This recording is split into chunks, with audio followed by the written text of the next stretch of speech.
You made it. It's a Friday morning. You're hanging out in the break room. Rochester's Classic Rock 96.5 WCMF. How's it going, buddy? Pretty good, buddy. What's going on, female buddy? Doing good, buddy. It's going to be a beautiful day in Rochester, New York. Boy. Great start, 57 degrees and sunny. It is going to be sunny all day. We'll be into the mid-70s, and this weekend is looking good. Yeah. We're looking good. 70s, potentially 80 on Saturday. Looks like Monday's going to be the roughest day. Like a washout. Yeah, but Sunday is your day if you're going to be getting after it this weekend. And here's the thing. You have the holiday weekend. Yeah. Memorial Day, celebrating, observing. Yeah. There's also the other Maybe thing. buy a hot tub. Again, I know we talk about this every year. It is strange what holidays are socially acceptable to have blowout sales. Yes. Right? Because Memorial Day. It's hot tub time. Labor Day, you get your ass a mattress. Labor Day, I guess, is appropriate, right? Like, it's a celebration of us as workers, right? So, okay, yeah, sure, go get a mattress, right? But, like, Memorial Day, by definition, should be a solemn day. And I guess, the idea of having a cookout to celebrate the freedom that these men and women gave us, with the sacrifice, that's one thing. Yeah.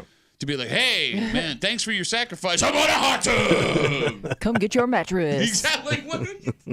Because, again, like, there was that one company that tried to run Martin Luther King Day sales, and there was massive blowback. Yes. There was that other company in Texas that tried to do the 9/11 Yeah. mattress I forgot sales. about that. They were Never forget. They were run out of business. Yeah. But for some reason, like, the Memorial Day sales, people were like, okay. Yeah. What? Well, you got to be selling, baby. Okay, I guess It's so. America. Well, to your point, I mean, you're also going to have to do normal weekend stuff. Like, a lot of people do their grocery shopping on the weekend. Oh, yeah, sure. And there are some stores now to combat retail theft that will stop you on the way out to check your receipt. Oh, like they do at BJ's. BJ's, Costco. They've always done it. Sometimes, don't they do it at Walmart? Walmart has started doing Yeah. it. And I there thought was they always did. At least they always did it the one in Greece. Well, that makes sense. I'm not kidding. yeah. Like, I remember being a kid and you'd have to, check your receipt. So, story on News 8 last night. It turns out that you may not legally be required to stop and show Walmart your receipt when you leave. Oh. By law. That would be legally, yes. So, according to the story, New York State general business law says shoppers may not have to stop at exits to have their receipts checked. The law states that an owner or employee of a retail establishment can detain a customer if there are reasonable grounds to believe the plaintiff being detained has committed a theft. The argument here is, if you're checking everyone's receipt, that you don't have reason to believe they committed a theft, and I guess they're arguing that checking the receipt would be a form of detaining them. Okay. Which is illegal. According to this thing. Now, listen, I understand that if you don't mind, you're going to hand them your receipt. Yeah. It's not like they go through item by item anyways. It is funny to you. They look it over, like, briefly, and they're like, okay, you could go. Well, I wonder if you have, like, the more expensive stuff in your cart, how They check close. for certain things, I don't maybe? know. Like, Well, BJ's usually is all kind of loose in your cart so Yeah. you can see it. and even with, Walmart, too, now, because if you Yeah. don't bring your own bags. Right. The one thing I never really understood, especially about Walmart, and this was like before self-checkout, was like, you're checking my receipt, but like, if something's missing on there, isn't it on the person that was, like, the person that was checking me out? I guess the idea behind it is they want to make sure you didn't completely walk around the cash registers. Yeah, I guess you're right. Because there's so much Right. going on Oh, yeah. inside of Walmart. So here's the thing. You brought up BJ's and Costco. Yeah. They are also they don't have to do it by law, but as part of the terms of the membership, Oh, you're locked in. yeah, they say you can check the receipt. So if you don't stop for the receipt, they can withdraw your membership. And BJ's and Sam's say, listen, we're not doing it because we think you're stealing, man. No. Why are they doing it? Quote, it's a way to ensure our members have been charged properly for their purchases. And make sure you didn't leave anything behind. I mean, now, trust you. that I remember happening since the day I was a child. What's Like that? going to, my parents had a Sam's Club membership because Yeah. my dad had a Sam's Club membership only for tailgating food. Oh, okay. Okay. But that makes sense. You buy the big packs of stuff. I've told you my childhood. Yeah. My dad, there were 4 kids in Could the have bought house. in bulk for Yeah, other you things. should Yeah, have bought in yeah. bulk for other things. I mean, you saw what we ate. But you got to prioritize sometimes. I told you, man, like the greatest days of my life were Sunday nights when my dad would get home from the Bills game because there would be steak and shrimp left over. My dad would grill steaks and cook shrimp on skewers, and he would bring Sam's Club used to sell the 12-pack of the massive muffins. Yeah. And he would bring the muffins. So he would come home and he would have all of this food left over, and he would put it out on the stove, and it was like a pack of hyenas at the zoo, man. It's like you lived in France in the 1700s. That's exactly what it was. Like, yeah. Hey, sir, can I have some? Oh, no, I have an English accent in France. That's the same thing, really. Can I have some bread, please? No, man. Like Porridge. He had a big old head that could have been lopped off. Had me and my brother and sisters. The point I'm getting at is, right? Like, I've been so conditioned to stop for the receipt check that it doesn't bother me to stop. Doesn't bother me either. Right. But you know there's going to be a dick that's going to make their stand. All right. Well, let me ask you a question. I have a right to walk out. Yeah, just to be a dick. Like he's going to ram some guy. Phone number is 252-WCMF, 252-9263. Now that there are questions about the legality of Walmart checking your receipt, are you a dick if you refuse to stop? Yes. Why wouldn't you? They stop you for 2 seconds. All right. And you're just helping the person who is checking that receipt. Like, why make their day difficult? You know what I see? You know what I see in this room? Couple of sheep. Man. It's usually like some like little old lady who's standing there. You Old gotta guy. like blow past her. Which means I could take him. Guy my age, you know, he's probably semi-retired. He's just doing this for craps and giggles. Okay. I will say this.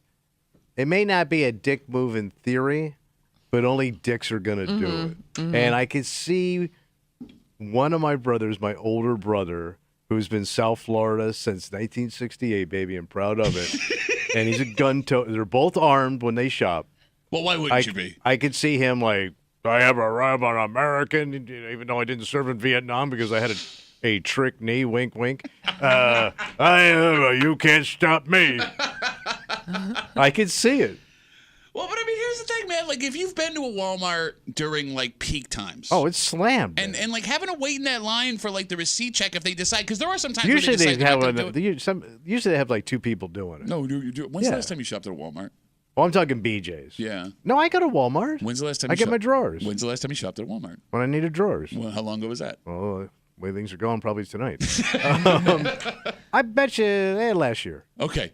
I do go to Walmart. You go there once a year. Yeah. Okay. I do my Walmart. So that's not you're like when Mr. Burns went to the softball game that one time or the baseball game. No, man. Yeah. Like, I mean, if you do your regular shopping at Walmart and you're doing it during peak times on a Saturday or a Sunday or a weeknight right after work, right? Like, it does kind of suck getting stuck in that line of having to check receipts. So if I want to blow past it, what are they going to do? What are you going to do? I don't want to know. Yeah. Why? Because they could revoke your stuff. No, they can't. Like, if you have, does Walmart have a Shoppers Club? Shoppers Club? Hey, Kimmy, you want to join the Shoppers Club? The Club? Hey, I'm a member of this club. The He-Man Woman Haters Club. Yeah, I think it would take, I don't know. The most you could do is, like, I guess, ban you, right? From Walmart. Yeah. Because they're not going to take you But paid is that for your worth stuff. it? Yeah. Under the Cousin or Ruckus Act. Hey, you'd be part of that club now. Mm-hmm. Ruckus Club. I mean, it is interesting, right? Because there's that saying the customer is always right. Right? I understand that these retail places want to make us think that everyone is out to steal everything, right? Because when they have to raise prices, it gives them like a shield to do it. You know, hey, look, we don't want to raise prices, but everyone's stealing everything. Yes. So what are we going to do? But like to automatically assume that me as a customer, you invited me in here. Yeah. Right? You advertised, look at all these prices and these things we have for you, and we care about you, right? You're not a customer, you're a member of our family. Also, do not leave unless I check all your stuff. I am assuming you're stealing stuff from us. Yeah, but even in any family, there's one parent that's going to be a dick and check your book bag, your room. Would you leave in the car? Did you pick up your clothes? You got to have a dick.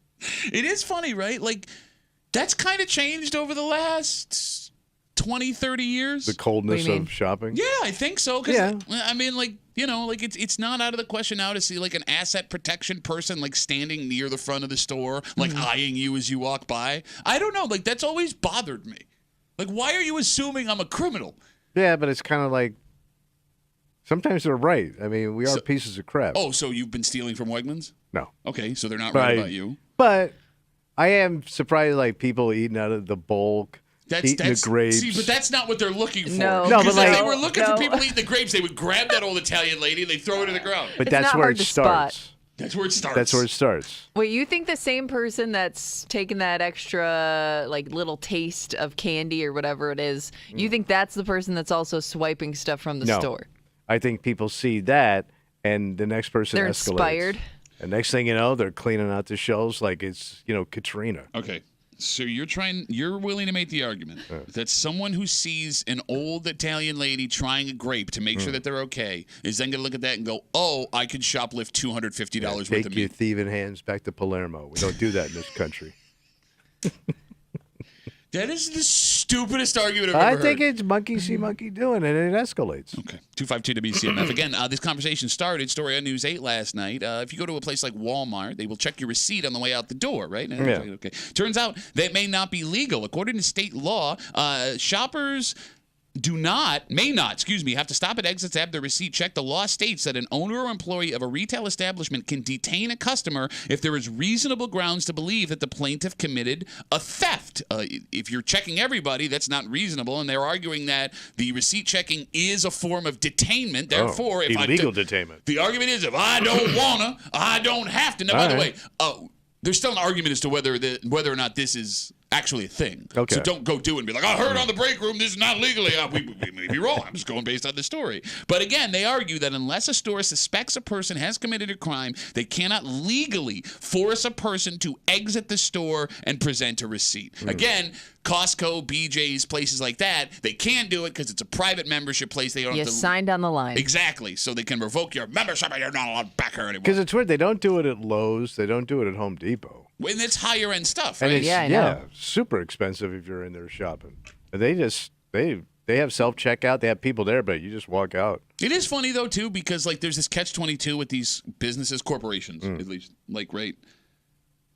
You can have someone there checking the receipts to try and ensure that the theft is not happening. But to pay that person affects your bottom line. Oh, yeah. Right? Yeah. So like it costs you money to have someone standing there checking the receipts. So maybe Lowe's and Home Depot don't want to spend the extra money to have one employee dedicated to checking receipts. But how much could it cost them? Well, I mean, one every hour per store Yeah. across America. I mean, that's not an insignificant amount every single day. And there's no guarantee it stops theft anyways. Exactly, because you got Augie, who's 80 years old, standing. I'm in the Lowe's club. Well, how'd you say club? I forgot. Go ahead, make fun of it. Club. Club. I'm in the club. We got Facebook messages coming in. You can always get us at WCMF for the Break Room Facebook page. This comes in from Eric. Eric says, if you don't stop to have your receipt checked, you are absolutely a dick. It's just a couple of seconds, and that person did make the policy. They're just doing their job. Okay. Oh, yeah. You are a dick if you don't stop. Just bend over for corporate America. We all do. Screw If you're in you. there shopping, they've already got you bent over, man. Give me the old Missouri 2. Oh, yeah, you getting it. Oh, wait, no. I guess in Walmart would be the Arkansas 2. The old Bentonville bend over. We got a dynamite don't bend over in Bentonville kind of break room for you this morning here on CMF. Just after 7 o'clock, it's Friday. You know what that means. Oh, it's get a little creepy. Yep, Creep kept coming at you, all the disgusting things Tommy said all week long. And speaking of money and shopping, there's a family who owes me $50. Oh, okay. They don't know they owe me $50, and I've actually never met these people before. But a move their daughter made while I was responsible for her cost me $50. And what I'm trying to figure out is if that's something a normal person would pursue. Why are you laughing, man? Because you'd be in the same. Because here's the thing, man. It's the exact amount of money where it becomes a question. Yeah, but I'm a coward, and I don't want to deal. I'm also a coward, but I mean, my wife, she wants that $50. having never met these people before. Oh, she wants that $50. And like, there's the issue of the relationship between my daughter, her I know, friend, I know. and all these things. But I don't have. Here's the other thing. Like, I don't have. Is it called tack? Like ability Tack, to do sure, tack? yeah. I don't have no tack. The tack club. I got none. I have no tack club. And if you don't have tack, I can't pull it off. It's gonna come off stilted and awkward. Okay, I love how you It's don't. always going to be awkward. No, but I don't. I don't know how. I don't care how charming you are. No, this some is a people have it. conversation that's going to be awkward. Like, there's salespeople and stuff that they, no matter what the situation, they could just pull a move. But you're talking about somebody's kid. But the kid didn't do anything wrong. No. They didn't do But anything wrong. but it doesn't matter because it involves their kid, and I think that's why it's a slippery slope. We'll get to it just after 7 o'clock here in the break room on CMF, plus a whole bunch more. But first, Tommy talking about the holiday weekend coming up. For a lot of people, it is the official kickoff to barbecue season. Oh, yeah. And there is a company that wants to sell you something to make your barbecues this summer top notch. Oh, wow. And it Great. feels like these used to be more common back in the day. Maybe it means we're drinking less, because if you saw one of these walking into a party, it would mean, oh man, it's now a party. Really? And we'll get into it next here in the break room on 96.5 WCMF.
You know, they say we're drinking now more than we ever have in American history. Oh, yeah, we're drinking our asses off. So I guess in that way, this product makes sense. What we got? Well, what's weird about it, Tommy, is this used to not be uncommon in the garages of certain really cool guys back in the day. Oh, yeah, buddy. So why has it been so long since we've seen these kind of things? Maybe you don't need them anymore.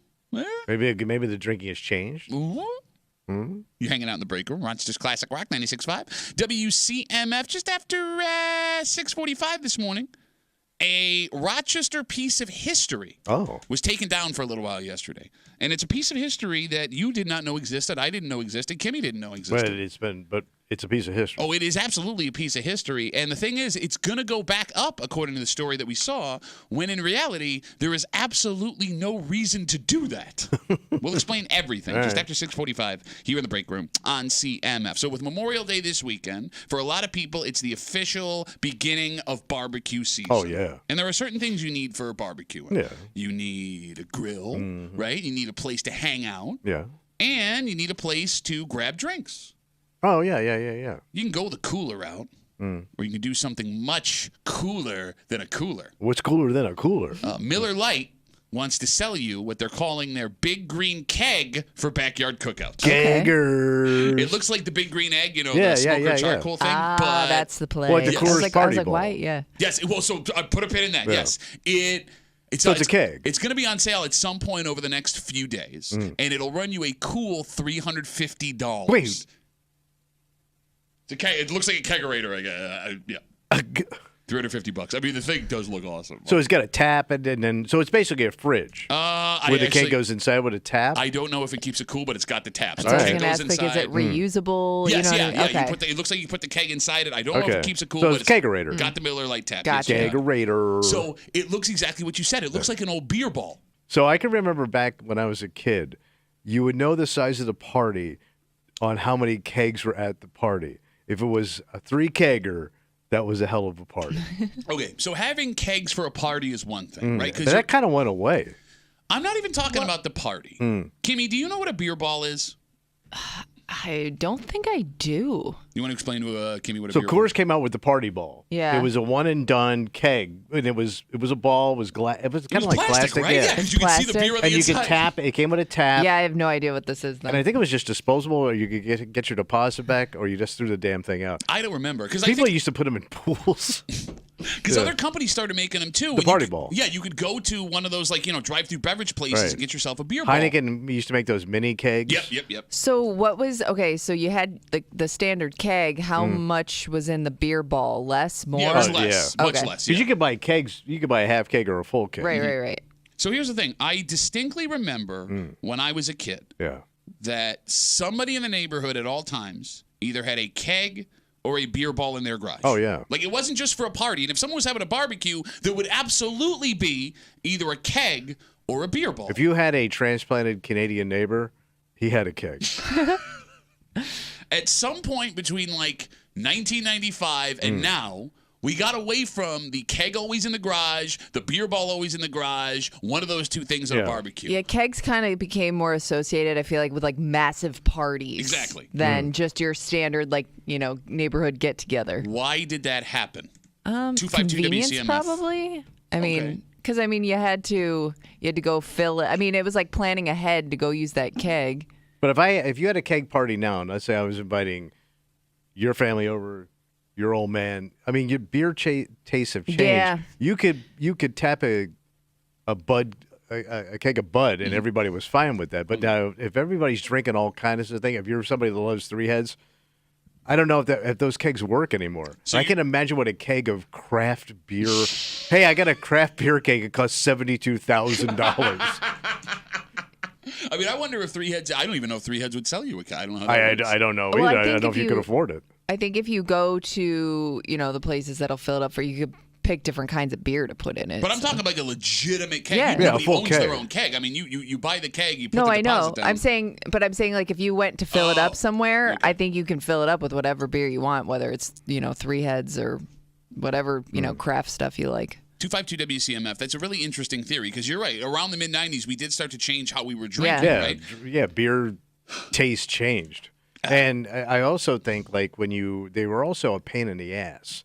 They're a Yeah. lot of work. You got to ice that thing down. You got to tap it. You got to tap it right, and you got to make sure the flow stays. Or because every once in a while it goes dead, and somebody's got to go over there and give this thing a wrister to get it going again. You're not wrong, but there was something. I mean, maybe it's just being a kid, right? There's something romantic about it. Was party time. Yes, like walking into somebody's garage and they got the keg or they got It's the beer party. ball. We're gonna have fun. I mean, I don't know. Like, if we're drinking more than we ever have before, and if this product, again, Miller Lite is selling what they're calling the Big Green Keg. It looks like the Big Green Egg charcoal grill smoker thing, except it's got a keg inside and you tap it.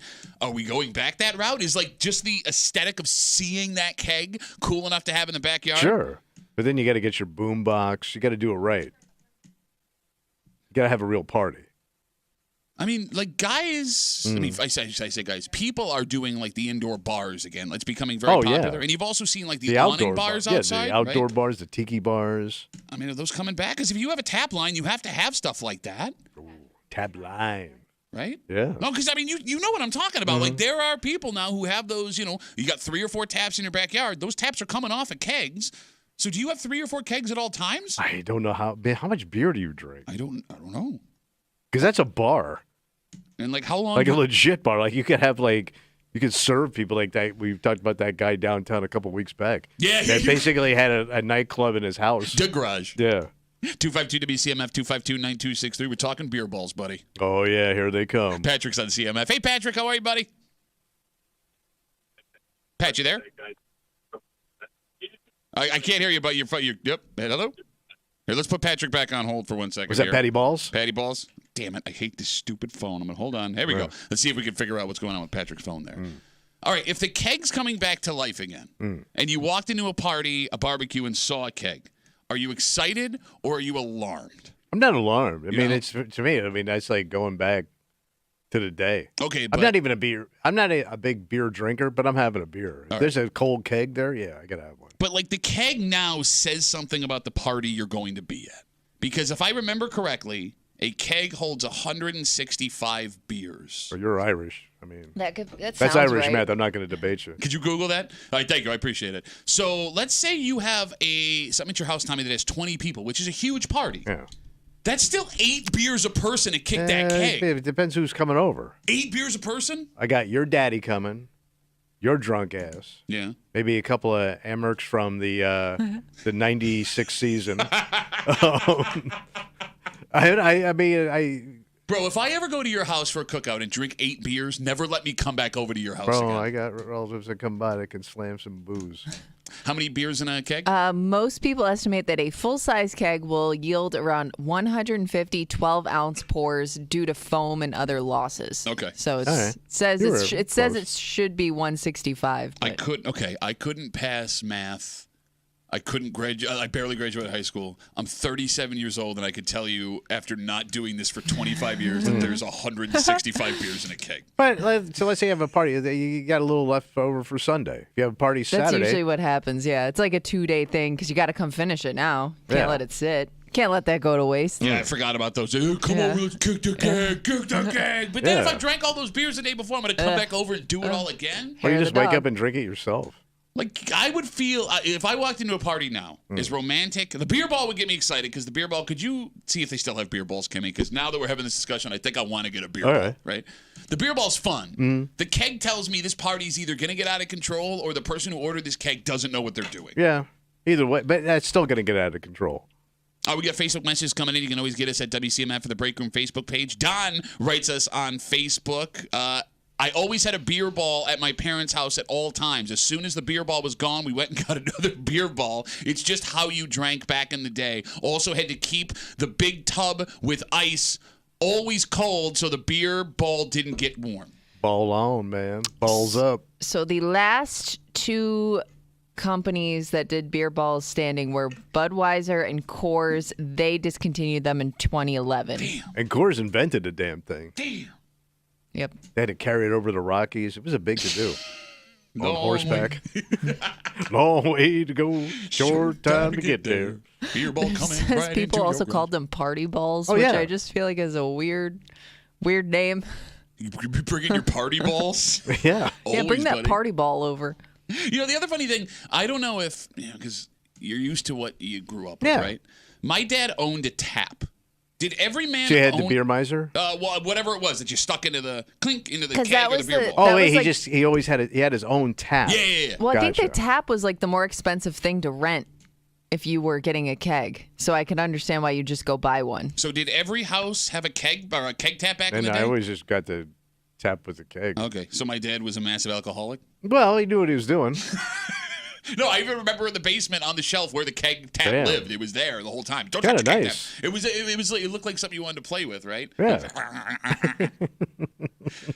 All right. Well, I'm learning a lot about my family this morning. Well, we're going into beer season. We are going into beer season, and look, be safe this weekend, Yes, guys. come on. No, in all seriousness, Drink responsibly. you should. And if you don't, alarms will go off everywhere. Oh, Deputy Dog's going to get your ass. Well, alarms is what transitions us into our next discussion because there is a piece of Rochester history that showed up yesterday. Yeah. It was taken off the top of a building, and you and me and Kimmy did not know this thing existed until it showed up. And the story about it is very interesting. Yeah, but how long has it been up there? Since 1950. Damn. What's even more interesting is this thing looks like it could be going back up for no reason. Oh. We'll explain everything next here in the break room on 96.5 WCMF.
It's part of Rochester history that almost no one knew still existed. Yeah. And God willing, it's something we'll never, ever have to use. Oh. So, with how the story went yesterday, why is there even an idea of putting it back where they got it? Well, maybe it's so iconic, but you said we don't even know it. You wouldn't even see it. Yeah, it can't be iconic if I don't know it. You're hanging out in the break room, Rochester's Classic Rock 96.5, WCMF, just after 7 o'clock this morning. It's Friday. You know what that means? Well, I think we got a Whopper this week. You think so? I think so. Kimmy, is it a Whopper of a creep cap? Because we were. There's a lot going on. It's a variety of creep this week. Your show was out of control yesterday. My show, right. My show was out of control. Pat Duffy show was out of control. All the disgusting things Tommy Muley said on the Pat Duffy show, the creep cap coming at you just after 7 o'clock. Also, just after 7 o'clock, somebody owes me $50. Two people have Sound never. like my dad. No, I mean, look, it's an indisputable fact. I spent $50 on this child, and it's not my child. Yeah. And these parents of this child, I've never met before, right? So it's a little bit uncomfortable. But here's the thing. Yeah. I want my $50. Give me my $50. We'll get into it just after 7 o'clock here in the break room on CMF. Story on 10 NBC yesterday. Yeah, what are they saying? Well, it starts with work on the Andrew Street Fire Station in the city of Rochester. They were making sure that the building was still good to be a building. So is it an old firehouse? No, it's in firehouse. It's still active. Oh, okay. Yeah, they were checking on it to make sure it wasn't going to decide one day to just stop being a building out of nowhere. But in doing so, they had to take something off the top of the building, Tommy. What's up there? An air raid siren. Oh. More specifically, the city of Rochester's Cold War air raid siren. Damn, how cool. So story said that it was installed around 1950. Civil defense. And one would assume it was put there to give us a heads up that the Soviets were going to come drop a nuke on our heads. Right. Which in retrospect. Or the B-52s were coming to town. Rock Lobster.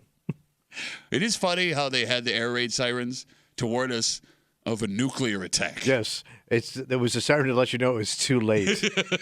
So, did you see a picture of this yesterday? No. Kimmy, you saw a picture. Yeah, this thing's got to be wicked cool looking. So, there's two dudes standing. Yeah. It looks like it's like 8 to 10 feet long, and it goes up to the chins of both of so these it looks guys. like a gigantic horn, right? Kind Almost. of, yeah. And it kind of spins around. It doesn't spin. I didn't see it spin. We didn't get a spinner. No. We should have spent the extra $10. By the way, it's red, too, which is like the most Cold War thing ever. And it's really cool looking, and it is a major part of our history. I'm surprised it's not going to go in a museum or something. So we'll get to that in a second. Do you think they ever set that thing off at all? Like even you by had to accident. test it. Oh, press the wrong button. Well, they probably had those tests every once in a while to make sure it was working. Yeah, because they do that with Gannett, right? But is there a purpose for it anymore? Like, would that even still be the way, I guess, you would warn people if something was happening? Okay, so I mean, Gannett. But I don't even know what the warning is. If I if heard you it go heard off, it. is that a fire? Yeah. Is it a tornado? Yeah. Are you having an earthquake? Are there folks who have been around for a while listening to the show? Have you ever heard that siren go off? And how did they let you know that's what the siren was going to be? Yeah, because back in the day, how would they warn you? Exactly. This is only a test. If this had been a real emergency, you'd be dead. Well, that's how you know it's a warning. I will say this: if that thing was on display somewhere, I'd go look at it. Really? So, just to see it. Not you don't even get to hear it. I want to go see it. I mean, it is a really interesting part of American history. It's a major part of right. And that's the weirdest part about this story. So we told you they took down this air raid siren from the Cold War yesterday off of the top of this fire station to make sure that it was still all good. The fire station in one piece. Yeah. And the siren is going into storage for a little while, but it says in the story they're probably going to put it back. Why? Oh. Yeah, because they don't tell you that there is a purpose for it anymore. So maybe there is a purpose. What would if there is a state of emergency, they can crank that bastard up. But I guess to 10, baby. Crank up the siren to 10. Even in a state of emergency, though, if you heard that, would you know what you're supposed to do?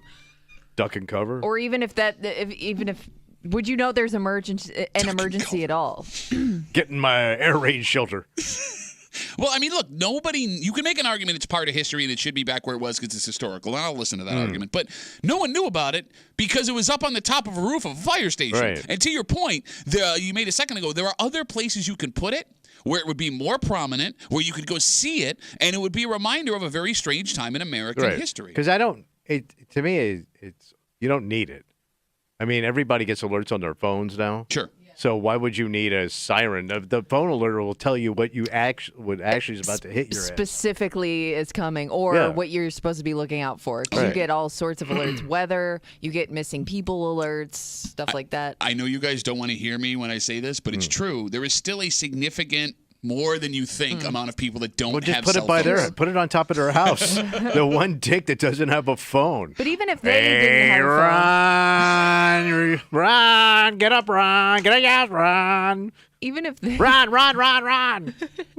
What? I mean, People, I mean, look, who ain't got no damn phone? there are even- people that still don't have them. I'm sorry, kid. even people that don't have phones, you would think they'd be around somebody who has a phone, Yes. or they would see people doing so. You know what I mean? Like preparing for whatever it is that's coming because they have phones. If you don't have a cell phone, I'm going to guess that person also doesn't hang out around a lot of people. Yeah, but even neighbors, Yeah, nothing. but you have to be or some I don't know. Himalayan donkey milker to not get the message, man.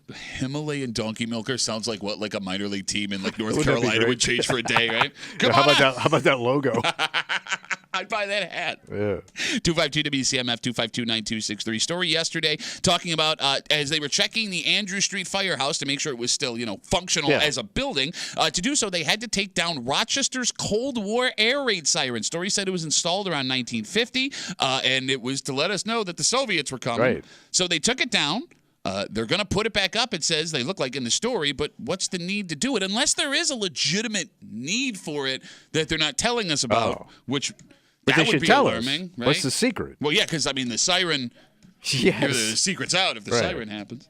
252 WCMF 252-9263. Look, we pride ourselves as a show to have only the most important insiders on. Oh, the top people. Yeah. Because right now, What you got? we're going to talk to one of the guys Yeah. who took down the air raid siren. How cool is this guy? I know. Who else has got this? I don't know. Tyler's on CMF. Hey, Tyler. How's it going, buddy? Good. How are you? Good. So you touched the actual siren. I did. Yeah, I was part of the group that was hooking it up to the siren to take it off the roof. Did you take a yesterday. picture with the siren, Tyler? I just took pictures of it. Yeah, Okay. All right. no So this, picture with it. this thing looks effing huge, Tyler. Yeah, it is. So I did some research on it, some serial numbers and stuff. It said it weighed between 6,000 and 7,000 pounds. Damn. Should have called it Pat's mom. You call it?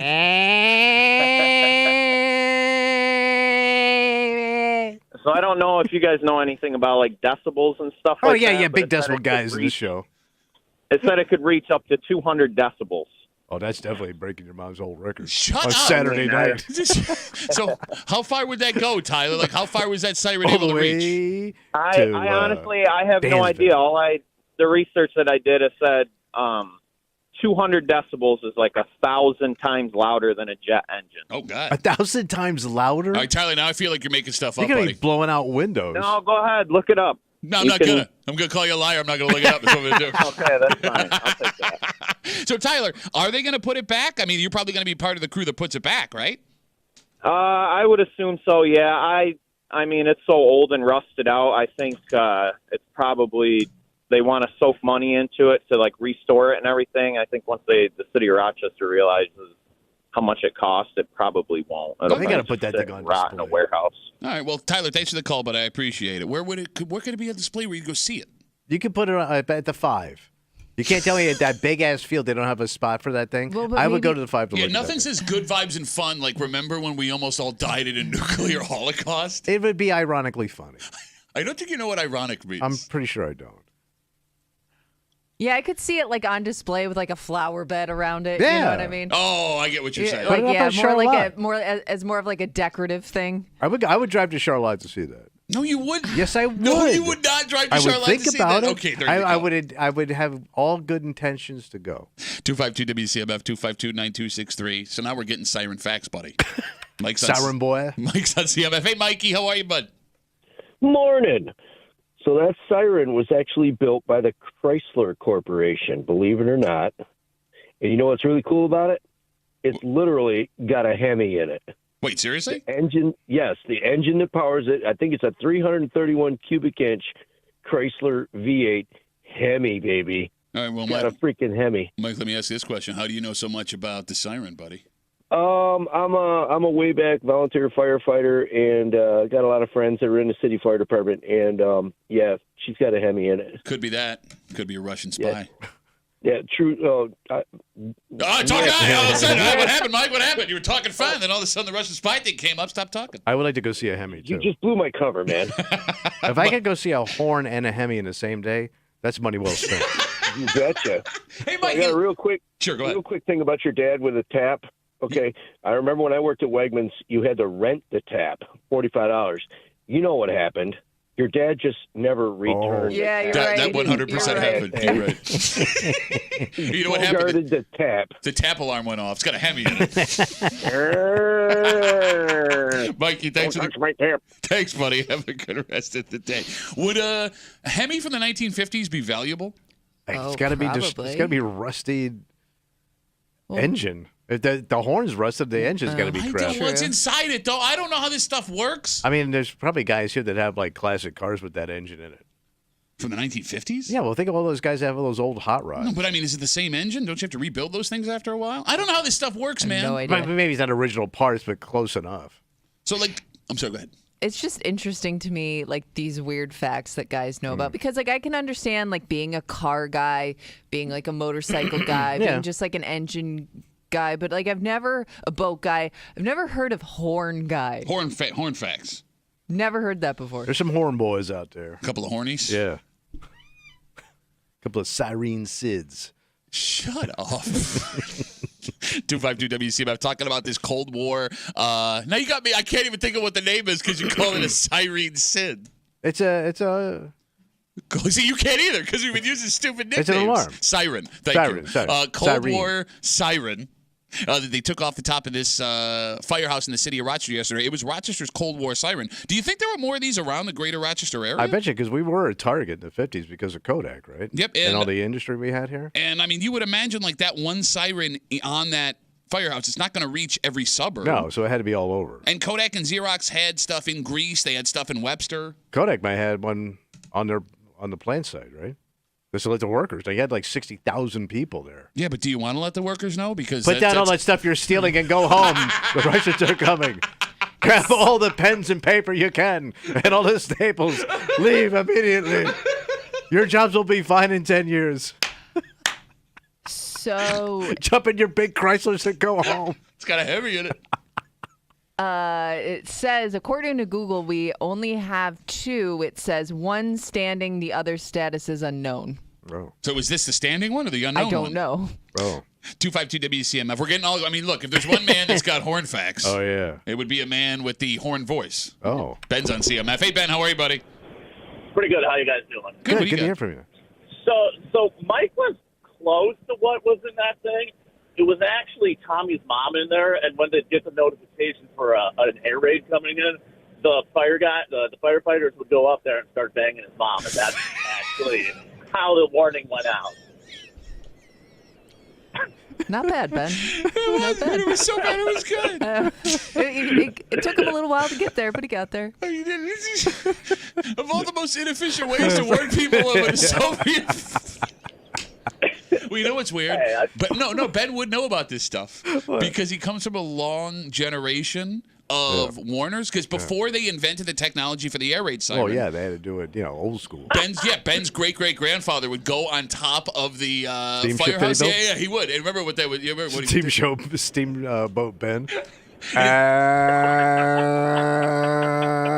What's the matter? Turns out it was just somebody banging Tommy's mom, apparently. Ben, thanks for the call, buddy. Have a good rest of the day. What a terrible, terrible joke. You know, it's funny. Like, if you look hard enough, there are still a bunch of relics of the paranoia, the Red Scare that still exists. There's got to be bomb shelters. They're everywhere. So any school in the greater Rochester area, like pre-1960, still has the fallout shelters inside. And they had them. those little logos on the side. But I'm thinking like homes, too, that they, people, rich guys built those bunkers in their house. Do people still have bunkers in the greater But, Rochester I mean, area? they built them in the 50s for that. Basically, it was like an underground shed now, probably. It's just got like one of those big-ass doors on it. Big-ass door. Yeah, you go downstairs, you're basically sitting in a hole in your backyard thinking this will protect you from radiation. I would assume, I bet you a lot of that stuff was filled in just for structural reasons, maybe. Oh. Well, okay, you make fun of guys for siren facts, Well, and here comes The structural only reason gimmicks. I'm thinking is I don't know how well I wonder how well they held up in 50 years. Well, I mean, if they're all They're all made out of cement. concrete, Yeah, I it was mean, all like, like cement block. it would hold. Like, okay, I went to Washington Irving Elementary School on Chili Ave in Yeah. Gates, and they had a full bomb shelter in the basement, and they had those little signs throughout How the cool hallway. is that? I mean, I didn't know what it was back in the Right. day, and it is cool until you really think about what you're looking at Yeah, the end of the world. at an elementary school. Yeah, yeah. You know what I yeah, mean? yeah. All right, let's take a break. That siren might go off from all the creep that we're about to get hit with. Oh yeah. All the disgusting things Tommy said all week long. We got a creep cap coming at you. And somebody owes me $50. $50. Two people I've never met before owe me $50 because of their kid. And I want that $50. But you don't need it. It's What'd you spend on that stupid hat you got on? This is a great hat. This is And a that's- great hat. That's a yeah, good T-shirt hat. I can't figure out. I can't believe you didn't know this, and I'm disappointed. I wore this T-shirt waiting for you It's, to tell me. it's got it. something to do with crabs. No, well, it's from The Simpsons. You don't know this reference? Remember when Homer's car got impounded in New York City, and he had to go, and he was going to the street meet, and he goes, "Can I get a hot dog?" He goes, "No hot dog, only kalash." It's a deep T-shirt. Yep. 100% crab Crab. juice. Anywho, Yeah. somebody owes me $50. Oh, my I've never met $50. them before. Look, shut up, you cheap ass bitch. You would want this $50 too. But to get this $50, I have to introduce myself to these people whose daughter. Hello, my name is Pat, and I need $50. Yeah, you're shaking them down, man. No, the kid is the one Like that the kind of. Gambinos. Their kid is the one that shook me down, bro. Don't say that. We'll get into it next year in the break room on 96.5 WCMF.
Money versus embarrassment. Oh. That's what this comes down to. What's strange, however, it's not totally clear who would be the embarrassed one in this situation. Oh, I think I know who it is. Well, no, because let me put it this way.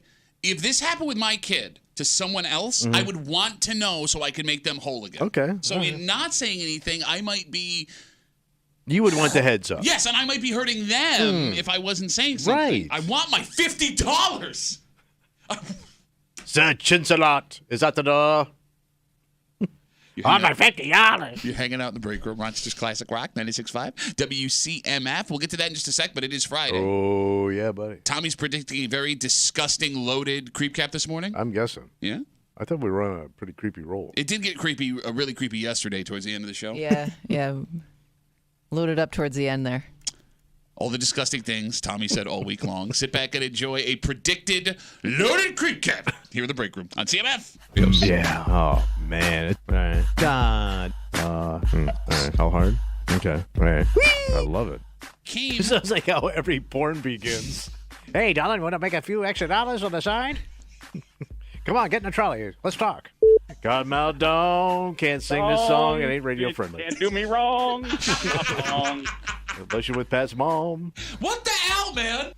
You can't hide Them your lying thighs. thighs. 'Cause you ate too much pie. Sir, bowling alley's over there. Yeah. Had a nice 7-10 split on your mama last night. Come on, big man. Lay on me with your big hairy body and your boner there. Take me to heaven, Chuck. You want to go to Chuck Sex Heaven? It's going to look like a Wyoming truck stop. Ice cream sauce from Friendlies to your mouth and down your throat. Shut up. Well, that's how you eat ice cream. Stop ruining It this. goes cold down your throat. Something tells me yours does run cold. Well, it's ice cream. No, it's not what I'm talking about. Ew. Well, ask your mom. I will murder your family, I swear to God. And that's how you do that joke. Get on the saggy sag. Sack train! So, People around the world smell your balls. What are you talking about? They How- stink so bad. how bad is it? Summer sweaty stank balls. Not really. They were some Florida lobsters. All the meat's in the tail. Well, whole Whole hand's a no-go. all your fingers. It fell in Pat's mom.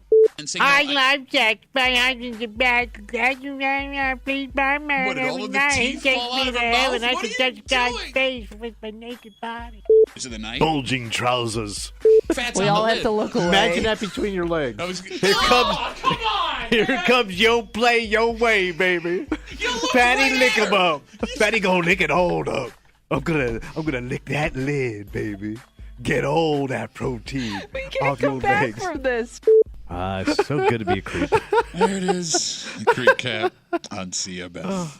So last weekend, Yeah. I took my youngest daughter and two of her friends shopping at the mall. Yeah. So I am the dad in charge, responsible Yeah, the adult. chaperone. Right? And as most dads, soon learn, it's my job as a dad to just stand in the background while they go about their thing. I'm like the Secret Service. Yeah. I'm always there. You don't want them to know you're there. Exactly, but I blend in.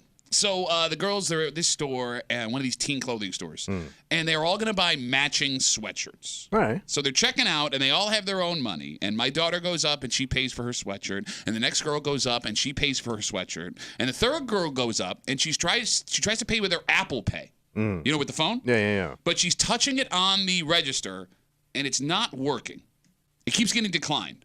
Well. Like over and over again. All right. And this girl is like 11, so she keeps trying over and over Yeah. again, like 6 or 7 times.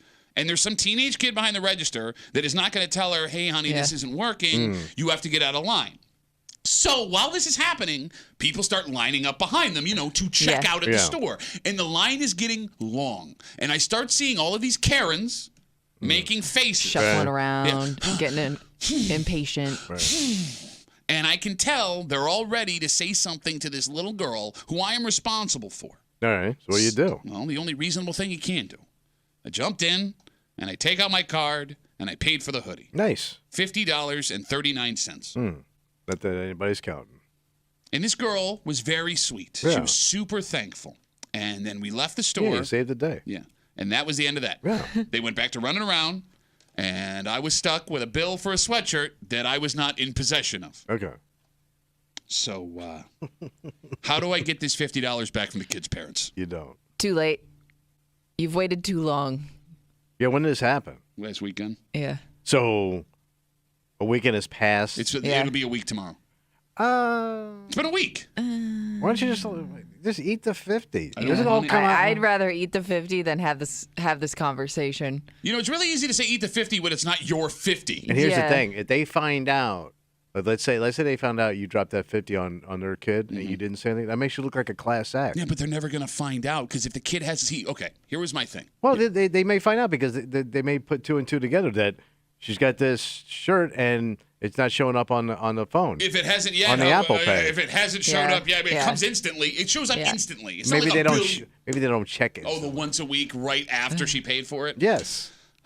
So You look like a class act if you don't ask for the money. all right, look, here's what I was hoping. Here's what I was hoping for. All right, Like when they'd reach out to you. Exactly. Like the girl would come home and Yeah. she'd be like, "Oh, Mr. Duffy paid for my sweatshirt," and they would call me and they'd be like, "Oh my God, thank you so much. Let me pay back." I'm like, "No, that's okay." Yet they'd find me a way to give me the money so I would get the money back and still look like a class Right. act, Yeah. right? But that is not happening. No. So how do I She get my didn't- she didn't tell him. $50? So you're gonna go to these people because you have to go to their house, right? Right.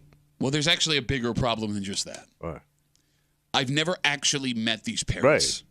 She got dropped off at the mall by another girl's parents we were with. So if I were to go looking for the money, the first ever interaction I had with these people would be, "Hey, nice to meet you. Give me $50." Yeah. It's kind of what you're saying, It is. It's $50. and you look broke if you do that. You do look broke. Oh, I'm sorry. You live in your wife's house, so you just light $50 on fire, no problem. I'm raising two kids, But you're man. you're running in a faster circle. This ain't your old busted ass plate club. 4 jerks living in an apartment with a busted grill summer set. You're rolling. You're What do you rolling. mean I'm rolling? It's You're just- rolling big money Shut now, up, man. big money. It's just a kid. It's a kid who didn't know how to use Apple Pay. And again, she was very sweet. Very sweet kid. I'm sure. But where's my $50? I Yeah. want my $50. I'm first floor, Dad. Where's my $50? I also think it's so hard to approach another parent about something that their kid did, innocent or not. It's a hard topic to get Yeah. into without you calling their kid like a little cheapskate. Well, no, I'm not saying the kid was a Because cheapskate. that's all they're gonna hear. She was trying to pay for Right. it for Hey, whatever it's reason. weird. Your kid didn't say anything about me paying for her sweatshirt. Well, no, that is weird. That is weird. The kid didn't go to her parents. So Crazy. there are two possibilities here. Either the kid did not say anything, Right. which I guess I would understand because maybe you don't want your parents to get like mad. You might think your parents would get mad. Right, like maybe they didn't want her to spend that money. Which is fine. I would Okay. understand that. Two, she did tell her parents, and the parents were like, "Oh, that's nice," and didn't reach out to me, which would bother me. yeah. Because here's the thing. You're never going to know. The phone number is 252-WCMF, 252-9263. Because if I'm them, and this happened with my daughter and someone else, Yeah, I you'd would want to know. I would want them to call me, and I would want to give them the money back because I shouldn't be paying. They shouldn't be paying for my kids' stuff. I understand. Do you? I do. So then, how do I get my money? You don't. So you don't understand. I wouldn't have the balls. Like my wife had had to drag me kicking and screaming down the street to do this because I don't want to deal. So you think I'm classless? For asking the money, Yeah. I think it's a low rent move. Low rent move? Yeah. Do you think and I know how low rent you was. you think your wife would want that money back? Oh yeah. So Oh, your yeah. wife's low rent? Well, she came from low rent. Oh, did she? Oh yeah. She raised them babies in low rent. I hear it all the time. So my wife wants that 50 back. And then she's going right to Marshall's with it. Is it possible that they may know that you paid the $50, but it's a wash to them because at some point they paid for something for your kid and you didn't know about it? So that would normally be a Yeah, possibility. but you don't know this kid. This is the first time you dealt with this Yeah, kid. yeah, yeah. My New daughter kid. has never But spent. your daughter's never been hung with these out? parents. No. Are you- I get where you're coming from because if Yeah. we were like close, like if this was Not like even close, but like let's best say they friend went back and out. forth. Yeah. yeah, no, I would that I would take into consideration. Different circle. Yeah, my daughter has never ever like hung out. I Right. guess it's possible that this girl has bought my daughter something expensive, but it's my 11-year-old, so she would normally be like, "Oh my God, look!" Yeah. You know what I mean? And that hasn't happened yet, unless it's like drugs, which also would not be good. Yeah. All right, let me ask you this question. Go ahead. 252-WCMF, 252-9263. I took my daughter and two of her friends shopping at the mall last weekend, and one of the girls, Apple Pay was not working at the register, yet she kept trying it over and over again, and the line was getting long, and it was getting awkward, and I'm looking at these parents, ready to say something to this kid, because me being security dad, I'm just standing in the back, letting them do their thing. So I step in, and I pay for the girl's sweatshirt, $50.39. Class move. Shut up. I want my money. Where's my money? Where's my money? I mean, look, you say $50. You sound like the mafia, man. Hey, the envelope's light. Yeah, we don't do that. You don't show up around here until you make this right. You understand? And we attach the interest and the VIG to the next payment. Should I ask for a VIG? Yeah. You say $50 is not enough money. to do that, yeah. What is? Where's your line? Where you'd want it back? I mean, it would have to be like $100. $100. Yeah. So if I spent $100, I would be within my rights to walk to these people who I'd never met before and say, "Hey, I need my money back." I mean, I don't want to even chase down $1, but I couldn't argue it. Like if my wife says, "Well, they owe us $100," I don't have an argument because now I can attach something. I can't wrap my head around what $50 can buy me. I know what $100 can buy. It can buy you one sweatshirt for an 11-year-old girl. Okay, yeah. Sometimes. So I can't defend. I can defend $50. But $100 is your line. I mean, Jesus, we spend that when we go out and have drinks on a Friday night about batting an eye. So Excuse where me, we going? Pittsford. The goddamn glass of wine is $16, and it's a short pour. Oh, is that Sir Chinsalot of Chinsington that just showed up again? 6 ounces of red. And they throw it at you. Yes, they do. Worst Billy Joel song ever. 6 ounces of red, 6 ounces of what? You're still going to spend $80 tonight. Kimmy, where's your line where you would have no you're talking choice? to Ice Queen Chin. Well, no, she's on your side at $50. Yeah, she's also a coward. Yeah, I am a coward. So how much money is I have to get that money back? I mean, I would think it would be if you're spending like $100 on a kid that you didn't expect to spend, like that's enough to. I think a parent would understand you coming to them with that. So it's a bill? Yeah. All right. All right, so Buckola. All right, so but here's the thing. Now you say it's a bill, and I see you guys on hold. 252-WCMF. Give me a second. I wasn't going to bring this up. Right. But I also bought lunch for the girls. And I was planning on doing that. I Yeah. was planning on Yeah, that buying lunch doesn't for the count, girls. though. But If it you were kind of gonna does, plan it- because now if we're like adding things up, we're over a bill. Okay. You know what I'm saying? Well, over for the group. Well, that That doesn't kid matter. didn't eat $50 worth of mall food. Doesn't matter. But mall food's By the way, expensive. I was by going the to way. say, were you in your head, though, after the sweatshirt incident, calculating what this kid ordered? Yes. I also debated. 2 sides, kid. Come on. I also debated not doing lunch. Yeah. After that, well, because it's $50, and now I know. Like I was anticipating spending $50 on And lunch kids amongst can the eat. three Your of them. extra. Right? Kids eat. Kids can eat. Yeah. Well, even like regular ass kid can pound. Yeah, chow. no, nothing's better for a bunch of teenage girls and being like, "Oh, you kids can eat, huh? Look at these eaters." 252-WCMF. All right, this is a man who has children, who's gone through stuff like this before. This is what you need. Teddy's on CMF. Hey, Teddy, how are you, buddy? Good, how are you? Good. Duffy, I think the mistake you make is you shouldn't be put on the air right now because, that is kind of dicey. You should be going forward to her parents and say, hey, some reason that her card, it didn't work, so I cover for you right now. Just tell them like that. Okay, so don't do a radio break about it Too before I late. talk to them is what you're saying? Yeah. Okay. Well, thanks for that advice, Teddy. I really Okay. appreciate that. Anything else you can help us with that we've already screwed up? and and also $50 is not going to change your life, Duffy. Just Now let I know them why go. that boat sank that he was on. It was the Titanic. Oh, you should have not hit that iceberg. You should have made a left. Why didn't you turn into that? All right, Teddy, I'll ask you this. I thought you'd have been on my side. First of all, I'm disappointed in you. Second of all, Oh, he wants that money, bro. no, he said $50 is not going to change your life. Bro, Teddy, how much did you come to this country with? for God's sakes, it's not always about what he came to this country with. Came with nothing. Every time we have Teddy on, I Tommy, want you his don't opinion. have- Sorry, go ahead. Go ahead. What is the line? How much money is the minimum you would have to ask to have back? It is up to individual, and then depend how well do you know these people. I mean, it's I don't know. I mean, to me, it's just $50. And I mean, it's a lot of money, but it is not. Just in case someday maybe your kid have same situation, so hopefully somebody else will help your kid. Okay, all right, yeah, Teddy, he just lights 50s on fire to keep I warm. ain't buying his jive. Teddy, good to talk to you, buddy. Thanks for all the great advice. I appreciate it. Bye. Bye, Teddy. We got Facebook messages coming in. Yeah. You can always get us at WCMF for the Break Room Facebook page. Tina writes, Duffy has no right to ask for the money because the girl didn't ask him to pay. If you came to me as this girl's mom, I'd say you made a choice, and that's not my problem. Are you serious? Man, what a twat Tina is. I mean, Tina's technically right. The girl didn't ask me to do it. I just did but it. man, but man, I was trying to protect the kid. Right. Would you let the kid hang or start crying? Exactly. Or embarrass the kid? Let some other woman, excuse me and my son Gunther are trying to get out of this Hollister, so if you could please hurry up. Yeah. I mean, is it possible? I anticipated just me going to these people. If I said, hey, you owe me $50, they would have given me the $50. They're not going to, like, push back on that, right? Like Tina is saying, you made a choice? I mean, you never know what you're going to run into, man. And you don't know these people. You don't know what time of the, having a bad day. They could be good people having a bad day. Who knows?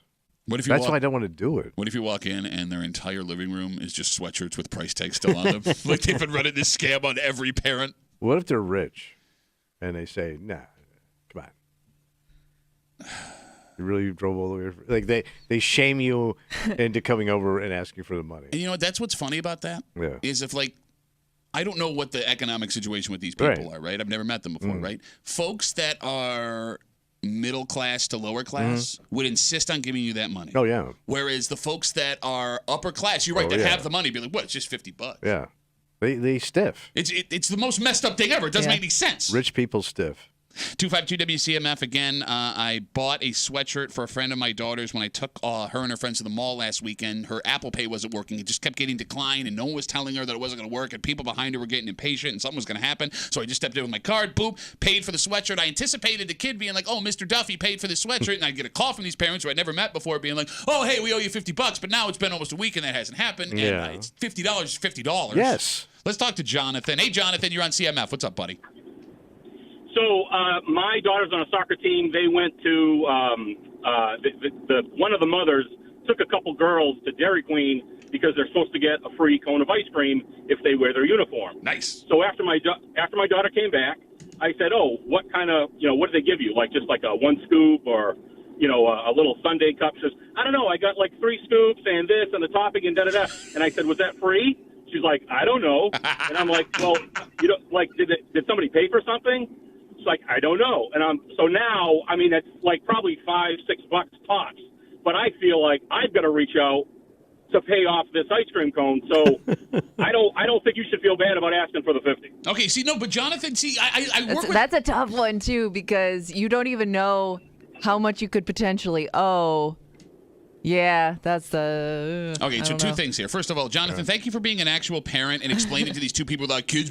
What, man? You just, whatever, no big deal. Jonathan, you're in a better spot, I think, because if you wanted to, you could take the kids of the girl's mother who paid for this, potentially, just take them out to ice cream. You're square. Yeah. You know what I mean? Yeah, yeah. Like, nobody takes anyone else... You reciprocate. Yeah, nobody takes anyone out for sweatshirt. You know what I'm saying? Yeah. True. Yeah, but if it was free... I don't want to take them out and have to pay. I want to get free ice cream. Okay, now you sound like a chintz-ass bitch, Jonathan, with all due respect.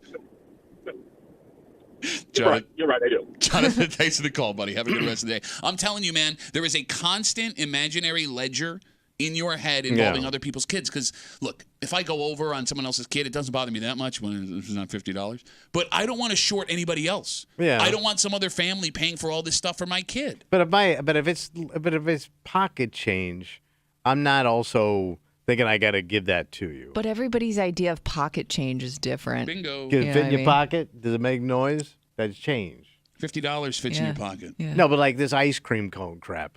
I'm not paying you back for sprinkles and nuts. What if it was like $10? Yeah, $5 to $10 would be significant. I'm not. You can't eat the $10, man. Well, but it's don't get into the baby game. But he even said this mom took out multiple kids, so who knows what that costs her total. That could be a $40 to $70 trip. Yeah, but she's trying to be big money mom by throwing it around. I got to cover. No, it sounds like she thought it might be free and it wasn't. And or the kids potentially, even if she was paying and the kids just start ordering and now you're on the hook. Like, what are you? I'm not going to look at another person's kid and be like, you can't have that. You tell them no.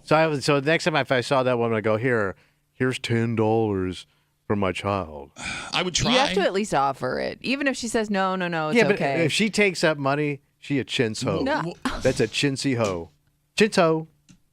Chintz hoe. Chintz hoe. Chintz hoe.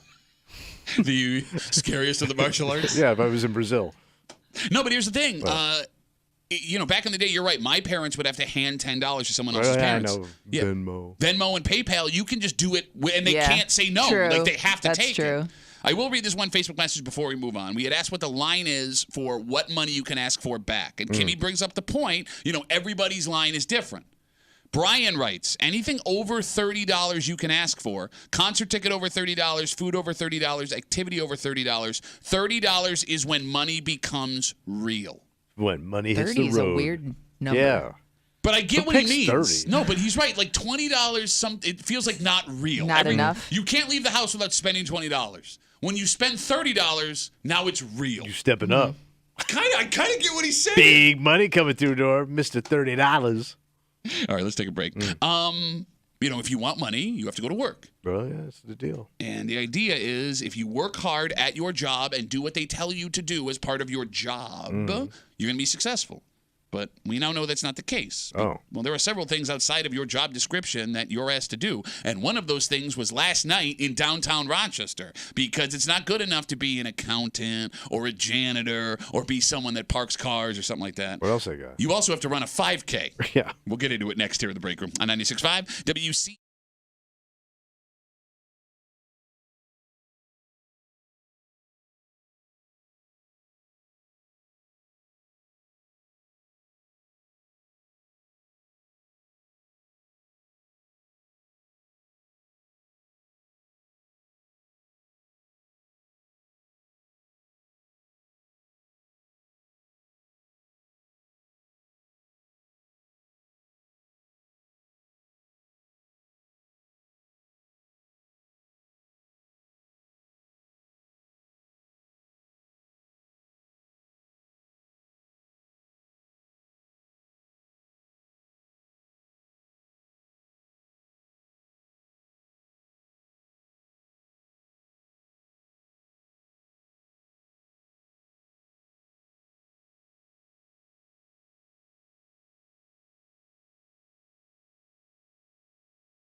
There are things expected of you at your job. Yeah, do your job. Well, get there on time. Give it everything you got. And treat the folks you work with well. Yeah, kindness. That used to be enough.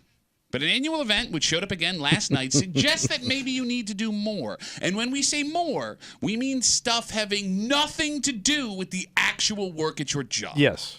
You're hanging out in the break room, Rochester's Classic Rock 96.5. WCMF, just after 7:45, there is a restaurant that will be open just a little ways away from us. Okay.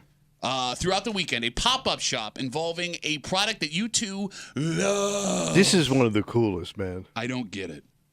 It's the food.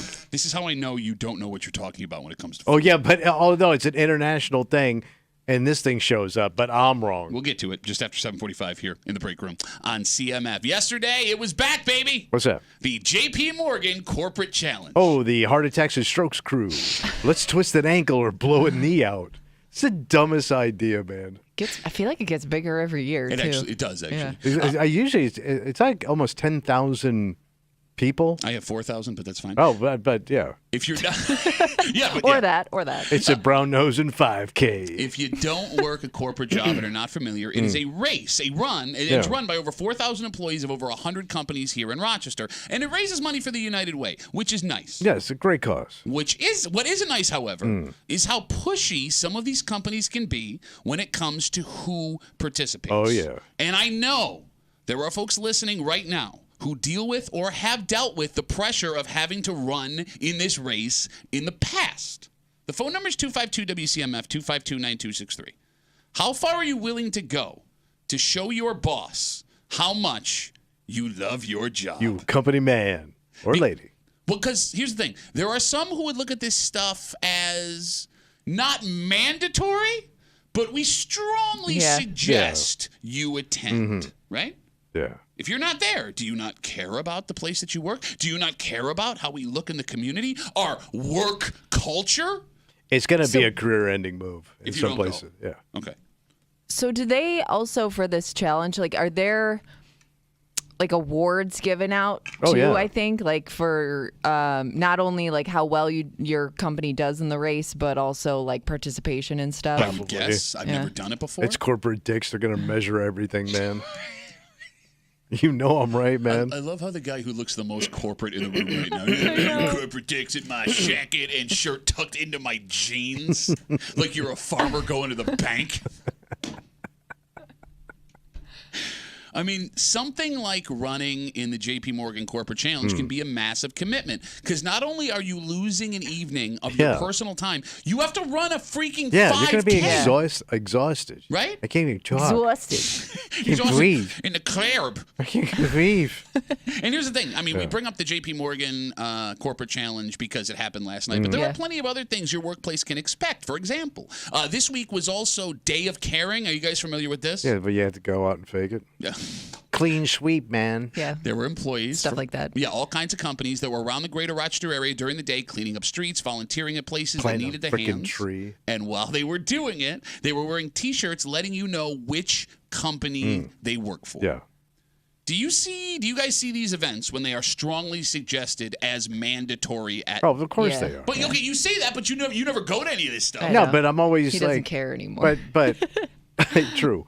But you're looked down upon. Yeah. Well, I'm also I'm worried about the boss. I'm also worried about my coworkers who go to it and think, well, how you think you're better than us? You think you could just skip it and not go? Okay, so it's you get shamed from all angles. Yes. Yeah, but here's the thing: when it comes to the people that look at you and go, "You think you're better than us?" Like, I don't want to be friends with those people at my job. True. You know But what they're I'm saying? all over. Yeah, but you still have to work with them. That's the you still have to problem. be around. Yeah. It's the worst idea that ever happened. But it keeps happening, and it feels like It's growing. I mean, it's not just the J.P. Morgan Corporate Challenge, right? Like, there's a We do it dozen here. things. Yes, there's a whole bunch of stuff that we have to do, and it's a weird catch-22. What is that? Well, on one hand, raising money for a charity and volunteering your time for a cause, that's a good thing. Mm-hmm. But on the other hand, these become part of your job. Yeah. And if you're getting pressure from your boss to do it, is it really volunteering? No. Well, but here's the thing. You're getting something. You're this- accomplishing something. And the stuff doesn't get done. But right? I don't want to do it, and I don't care if it gets done. I'm Well, just I being know forced to you do don't. it. I don't care. If you don't like it, you go pick it up, man. I ain't doing it. You want a clean sweep? I got stuff to sweep in my own house. No, but listen. But to Pat's point, nobody's going to sign up to volunteer on their own. Thank you. Right, which tells you something, right? Well, but even if care. after I do it, I don't feel any You better. don't feel about a little myself. a little No. good about like it once you see that you've actually done something or completed something. You don't feel a little bit good about it. I don't think so. I never have. No, like I mean, Kimmy's right. Like it won't get done if it, doesn't sucks. happen. You're gonna this way. hate And it. by the You're way- gonna hate it while you're doing it. But I guess at the end of the day, you're like, all right, well, I did it and it's done, and It'll day's get over. done. It'll get done.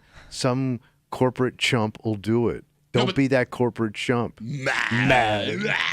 No, Not here's- always. Like if you're helping out like a smaller charity or Right. doing something Save locally, the- that doesn't necessarily mean it's going to get done. Maybe a lot of those charities rely on workplaces to Right. force their employees to do it. And here's the thing, like, and the charities that you go and work for, when you get stuck doing this stuff, they're always super appreciative. Like when I've gotten stuck having to do stuff like this through our company, Yeah. like my anger's never been at the folks that needed the help because they're always bending over backwards to Yeah. say thank you, right? Yeah, right. It's the fact that this place that I work is not paying me to be here, Right. Right?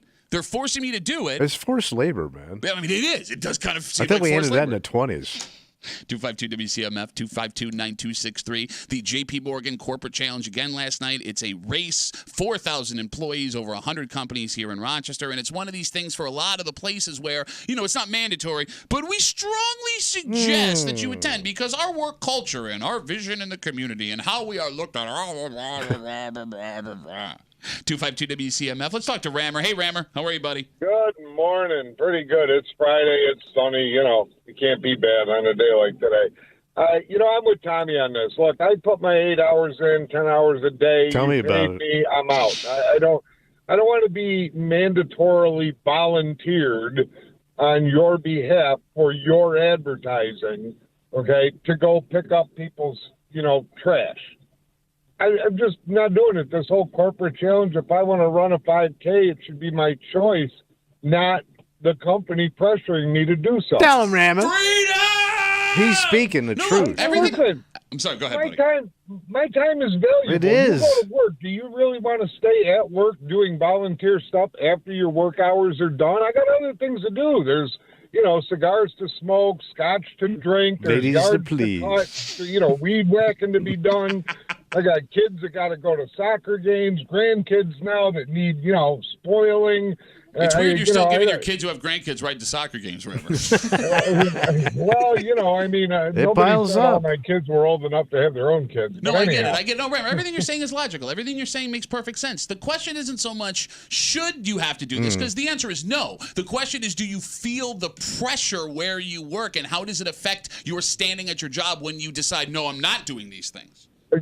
I would feel the pressure, and that's not appropriate. How's it any different from somebody sexually harassing me? Okay, I think there's a difference there. I think we might have gone Wow, too far. That's a different clean sweep. No, it's unwanted pressure to do something you don't Hey, want to Rammer, do come over in here, order baby. to protect your job. It's the same thing, just a different name. He was getting sexually harassed by Kojak. You can't see that happening. Yeah. Very good. Rammer, who loves you, baby? Bye, Rammer. Have a good rest of the day. Sexually. Like, we were all on the Like, same yeah, page. yeah, oh, no. Whoa! This is why I don't talk to anybody in the grocery store line. Yeah, nope. And, here's the thing. What's up? And the funniest part about all this, when stuff like this shows up at our job, and oh boy, do we have it show up a lot. yeah. There is one person in this room Oh, yeah. who feels more pressure than the rest of us to be there because Kimmy, even though you're on the same side as Tommy Yeah. and I, Yeah. you rarely I miss always- stuff like this. Yeah, I always get sucked in. I think to me, as much as I hate doing it, it's just easier to go do it than to deal with the consequences later. Does that make sense? No, I get it. Not that there are legitimate consequences, but having to face people who just walked in from doing it, and I just don't want to be looked at I I feel know. like I'm above everybody else because I didn't show up. It is funny when they gather at the front door as I'm leaving. Yeah, you don't even make it a point to sneak out. No. You I kick- look everybody right in the face. I kicked and her wave rakes goodbye. aside. Hey, clean that. Clean boy. All right, question. Because Kimmy feeling this pressure could have something to do with Kimmy being a better person than we are. Well, she is a I better don't think it makes me a better person. I don't want to do it. Okay. Maybe it has to do with age and standing. Do folks under 40 feel more pressure to do this because they're still trying to prove Well, themselves? they're coming Could be up. that too. And they're looking for raises and promotions. That's just it. Where the hell am I going, man? Well, I get Mount that. Hope? But that would be a promotion for you right now. But you could also make the argument that maybe the older set feels more pressure to, one, set a good example, and two, make it harder for that company to send you off into the sunset in a forced way. All right. I mean, yeah. I mean, you could. I mean, it is a way of covering your ass. If you're looking for a raise, any kind of move, But or why not does- be Why moved. does it Does it work though? Well, it can be used against you. But can it be used for you? You're right. Not going. I don't think it could help you. It could only hurt you. Not going. Not going. Helping doesn't help. Going doesn't help you. Not going hurts you. Yeah. Okay. I don't know if that's true though too, because I've done some of these things where the person who maybe feels like they're mailing it in a little bit will get talked about later. So it's almost like maybe it would have been better for that person to just not go than to like hide away while everybody else is doing work, or like half-ass it, or clearly not participate Well, I hope even though that's you're not there. I hope that's not the case, because everyone I've gone to, I've half-assed. There's been ones where I've just left in the middle when everyone stopped looking. No, there's I have some no there's some people motivation. that are obvious, yeah. And I'd always think like, man, you probably were better off just not showing up. You know, Rammer, maybe for the first time in the history of the show, actually brought up a good point in What's his that? phone call. Again, we're talking about the J.P. Morgan Corporate challenge. corporate challenge last night. Thank you. 4,000 employees of over 100 companies running. It happens every year last night. And it's another one of these, you know, it's a volunteer thing. But we strongly suggest, as an employee of fill-in-the-blank corporate job, that you come out and do this thing.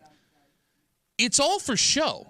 Yeah. Right? Like the place you work at only wants you to do it so they can brag about their company raising X amount of money or donating X amount of hours. But it's not like any of that money or time came from the actual corporation. No. It's like the grocery stores when they do like the, would you like to scan $5? Donate money. Yeah. At the end of those campaigns, they always go, you know, Wegmans or Tops raised $50,000. No, you didn't. We did. Yes. That's my money. You didn't Right. go into your You bank took my account. money and Exactly. put your name on it. Exactly. 252 WCMF. Let's talk to Johnny. Hey, Johnny. How are you, buddy?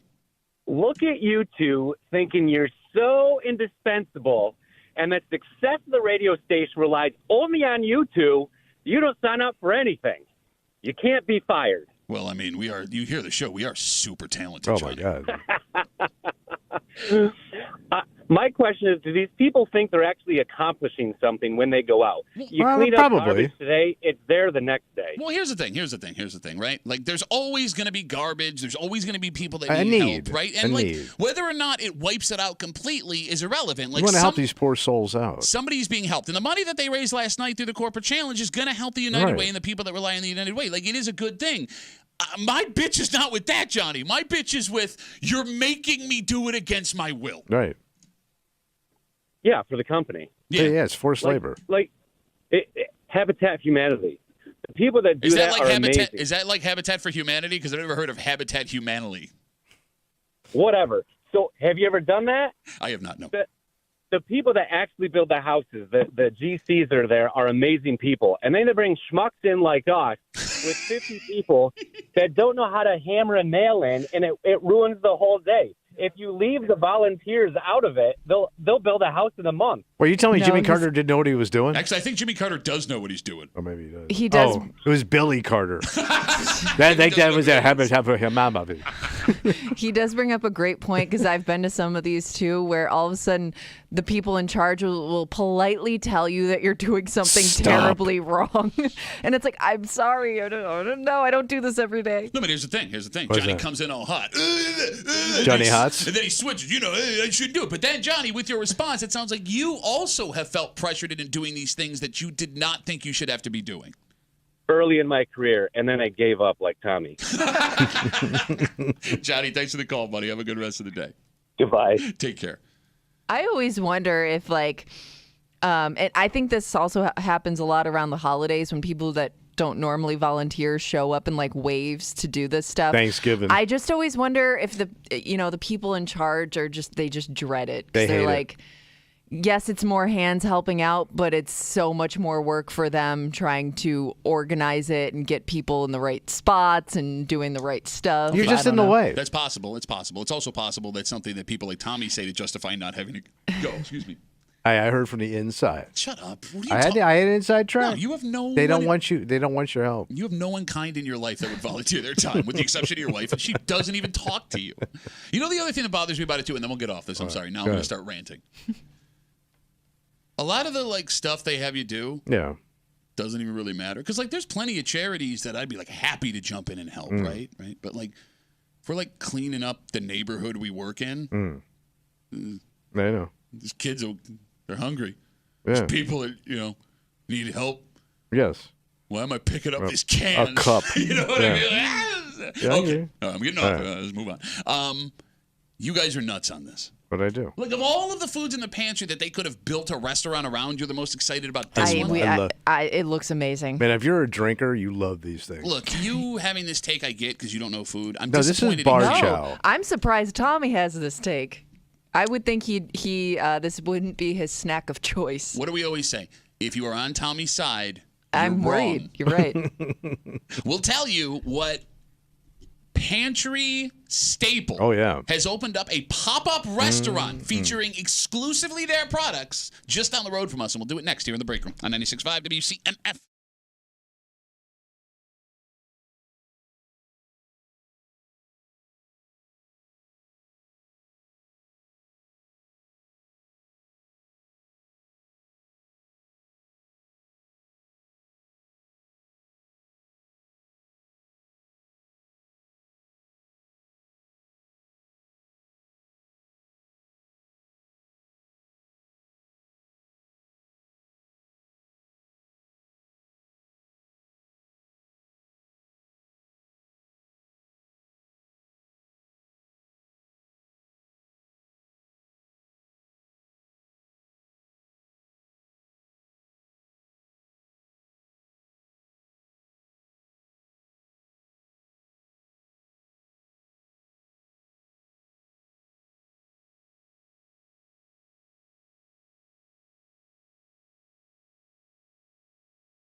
Look, we're used to bad food takes from Tommy Muley. It's Kimmy I'm disappointed in. I don't here. think this really? is a bad food take. I don't know why you guys are so obsessed with this. I mean, this is like the bottom of the barrel pantry snack food. I don't think so. No. I think it's a standard, especially if you have kids. There's a difference. Yeah, no, it can be a standard. It'd still not be top 10. Oh, it's number 1, baby. You're hanging out in the break room, Rochester's Classic Rock 96.5 WCMF. We'll jump right into it. We found out this week that Tommy and Kimmy might be the world's biggest Cheez-Its fans. Love me some Cheez-It because they got all the flavors now too. Man, when I was coming up, you only had a Cheez-It. Yeah. Kimmy, A variety of Cheez-Its. What's your go-to Cheez-It flavor? I love the white cheddar Cheez-Its. Oh my God! personally. Yeah, I like to do the mix too. Oh, yeah, you can. They do mix well. You slam fingers. All the cheeses. You can't mix the Cheez-Its. I forgot guys. about the white cheddar. Oh God, is that good? So this week, Cheez-Its has established a pop-up restaurant just east of us in Woodstock, New York. Strange location, but It's called the Cheese Inn. yeah. And it kind of looks like a '50s diner. Yep, you got it. So if you want to make the 4-hour trek, it's going to be open until May 26th. And inside this retro Cheez-It diner, everything that they sell has a Cheez-It theme. For example, they have the extra cheeseburger, which is a cheeseburger on a giant Cheez-It cracker, which sounds gross. My God, does that sound good? I mean, that sounds amazing. But let me yeah. ask you a question. Yeah. Would you eat a cheeseburger with matzah as the bun? Unleavened bread. Yeah, but it doesn't have any flavor to it. Sure it does. Matzah's got flavor. No, it doesn't Got have any salt. flavor at all. Got salt on it. Like a Cheez-It. So you're saying matzah and cheese are the same thing? No, I'm saying it's like two crackers It's like on a burger it's like sucks. you get a different texture. It's Yeah. going to be crunchy. Maybe I would try your Hebrew burger. By the way, I'm going to say something controversial. What? Pimento cheese sucks. How does pimento cheese Pimento suck? cheese It's sucks. one of the best. No, it doesn't. Pimento cheese sucks. You Like, can't live in the South unless you enjoy pimento cheese. I was going to say, unless you're a guy bowling in Wisconsin in 1974, there's no need for pimento it's cheese. big in the South, man. They have breaded Cheez-It tendies, which is Oh, Look at that. So the crust on the chicken tenders is crushed Cheez-It, they have deep fried. They have mac and Cheez-It, which is just mac and cheese Hell with yeah. Cheez-Its broken up into it. Yeah. And they even have a Cheez-It milkshake. Oh, okay. I might be out on that. No, that might not be bad. It's like when you dip your fries into a milkshake, but you do it. Which, but by the it's- way, you say is low end and gross. Yeah, but this is No, cheese. I was talking about your mom. I don't know about a Cheez-Its- cheesy milkshake. Try it. I'm buying. We're going. I mean, I would if I was there, I would try it, but I don't think it's for As a me. drinker, it's some of the best bar chow you could have up there. Like having Cheez-Its up there. Anytime I saw Cheez-Its, I always thought like, man, this bar stepped up. All right. Instead of the cocktail peanut, they went a little extra. I also saw they have a Cheez-It wall full of Cheez-Its that you've never seen before, What like is that? Cheez-It flavors. It's like the bulk and white. It's like a bulk dispenser. Wow. All right. Phone number is 252-WCMF, 252-9263. Not only are Cheez-Its overrated as a snack, Bad take. It's not even a top 10 pantry food. You mean a When we're snack? talking about snacks? Yeah. Cheez-Its are up there. They're No, top 10. Not even close. I would argue they're not even a top 20. I think there are 20 snacks I would rather Get have outta in here. my I'm pantry giving than you the old Cheez-Its. Are man you giving wave. me the old man wave? Give me with the old man wave. Get out of here. No, they're so dry. Well, And also, but they have different a potato flavors. chip is dry. No, Yeah. no. Potato chips got the oil in it where it looks dry, but you take a bite and you got the oil. Cheez-Its, it's like eating somebody out of an urn. That's what it's like eating a Cheez-It. And they're sharp on the end, so you're always going to cut part of your mouth. Yeah, you've never You're been eating to... Cheez-Its wrong. No. Look at me, because he didn't argue. You Come on, have... I'm trying to think if I ever had a Cheez-It gum-related injury. You have stuck the roof of your mouth with a Cheez-It when you went, Yeah, but I "Oh." mean, that's snacks sometimes. But that's also because I'm wolfing down. That's what Yeah. I mean. You can't. Nobody eats Cheez-Its dainty. It's not like you're standing in line at the at church one by like one. a communion wafer. The body of Cheez-It. I mean, they've made Cheez-Its in all forms. Like, they have your traditional Cheez-Its. They have all their flavors. And then they Tabasco. have, like, Cheez-It chips Yeah, those now. are gross. They're too they thin. Have, Too they thin. have For Cheez-It. dipping. They're like baked Cheez-Its. They have everything. That's just Cheez-Its. No, but like, baked. you know, like the puffy ones. Yeah, no, I know. They all suck. I don't get it. My kids eat them. I don't understand. I told you I love those, and I love those goldfish. which also suck, by the And way. the amount of drunken nights I've just pounded goldfish. Bro, we're talking every kind of chip, bugles, peanuts, pretzels, all of those And I go. love 'em all. Animal crackers, they all go ahead of Cheez-Its. I love them all, but I put Cheez-It right on top. And like I said, like I love combos. I love me some Dorito. You have a big Dorito hoe? Yeah, no, I got a Dorito. I was a Dorito. You know I was a big, doughy Dorito. 252-WCMF, 252-9263. Cheez-Its has opened a 1950s retro diner called the Cheez-It. It's a little pop-up shop that'll be open until May 26, 4 hours east of us in Woodstock. Kimmy and Tommy are over the moon about it. Yeah. All of the foods have Cheez-Its involved. I don't get it. I never got it. I thought Cheez-Its were just something you ate when nothing else was around. Let's talk to Nathan. Hey, Nate, how are you, buddy? Hey, I'm doing good, and I'm sorry, Pat, but I just gotta say that your take is indeed quite bad. Cheez-Its are one of the best snacks, in my opinion. Okay, so you're going to tell me, I'm going to lay out sour cream and onion chips, Doritos, or combos, and you're going to go with Cheez-Its over all those? You guys told me combos were gross. Combos are, no, I said combos are great. I love combos. Oh. I thought I had He a didn't like combo flavor take. combos. I don't like flavor combos. I need plain combos. You throw pizza combos at me, I'm out. No, I love all the flavors. But Nathan, I'm sorry, I asked you a question. Of those, you're taking Cheez-Its out of all of them? Okay, if there's like Doritos or sour cream and onion chips, maybe, but sometimes you just like have the craving for like white cheddar Cheez-Its, you know? Okay, so here's the thing. What's Here's that? the thing. Nathan comes in with his hot take. Nate, and he's not Nate, he's Nathan. So that lets you know if you should be on his side or not. And I just give you 2 chips off the top of my head, Nathan, and you abandon your Cheez-Its But it's such take. an American snack. I mean, they serve. I mean, that goes all the way back to World War II. That snack. Oh, really? They sent it over in the GI packages? Everybody, yes. Yeah, did they? Even like FDR loved him some Cheez-Its. What did that sound like when he was eating Cheez-Its? You know, I need some more. I'd walk over and get another bowl, but my legs don't work. Eleanor, have me some more Cheez-Its. All right, And Nathan, kiss me. I know you're my cousin, but kiss me. Kiss me with your Cheez-It lips, Eleanor. Nathan, there's only one way to figure out if your take is good or not. Are you ready? All right, hit me. Give me a standard pantry snack that you will not touch, that bothers you, you don't like it. Well, I don't know if this is really fair, but honestly, just like almonds or cashews or like any nuts, but I don't know if that's fair because I'm. You don't eat nuts? Get it. No, come on, Tommy. He's on your side. Here comes Nathan with his Cheez-It take. How do you not eat like a salt and vinegar almond or a smokehouse almond? I literally, if I were to eat it, I would die. So You have I an can't allergy? eat it. Okay. Well, that doesn't count, an allergy, boy. Wait, he's on your side. What happened? You guys were all same team a second ago. The enemy of my enemy is my friend. That's how you divide, Nathan. Yeah. Thanks for the call, buddy. Like the only snack I'm not crazy about is that trail mix that has like raisins and I don't get currants that. and whatever the hell else. Would I don't you call it a currant. whatever you call them. bitch. You East Side Pittsford Them currant little, bitch. what do you call them? Little raisins that are like green. Raisin? No, I think they're It's called a called currant. fresh raisin. That's called a grape, you dick. Okay, question. Yeah. Okay, so purple grapes become raisins. What do green grapes become? Wine. No. That's how they make white wine. If you dry out a green grape, They don't. They don't dry properly, so that's why they make them into you're wine. lying. And they make grape jelly. Shut up. No, I know they make grape jelly. I have I don't grape know. jelly. So what do you? So I've never seen a green raisin, is what I'm saying. I don't know. 'Cause Maybe, if the maybe pur- they sell green raisins. No, you've never seen. Have you ever seen a green They raisin in your gotta life? do.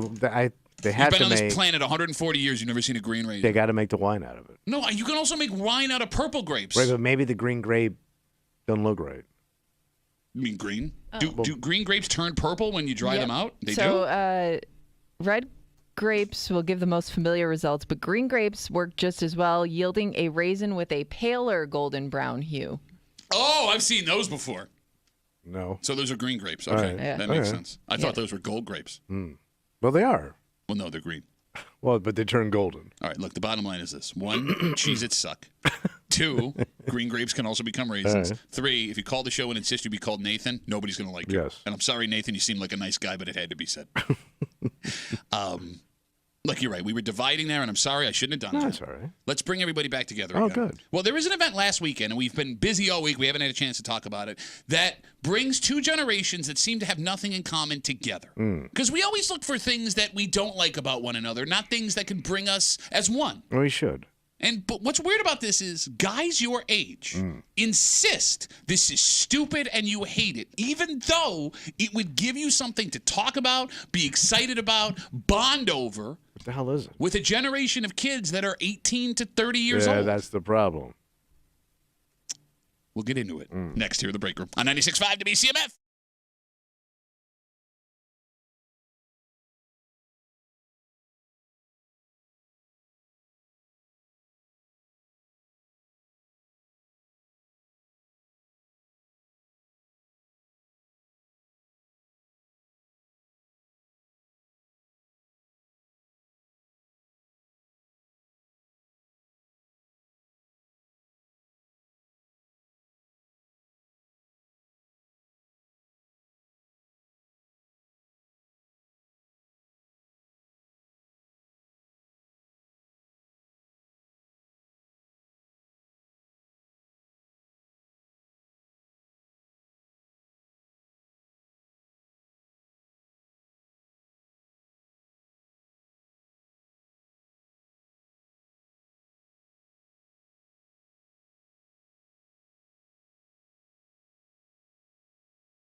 It sure seems like baby boomers and Gen Z have nothing in common. No. Right? Where are you going? Well, something here in town a couple days ago bridged that gap. Oh. Something that people your age and these kids are very passionate about. But because for some reason you cannot, Tommy, admit that maybe this is fun and something you would be interested in. Yeah.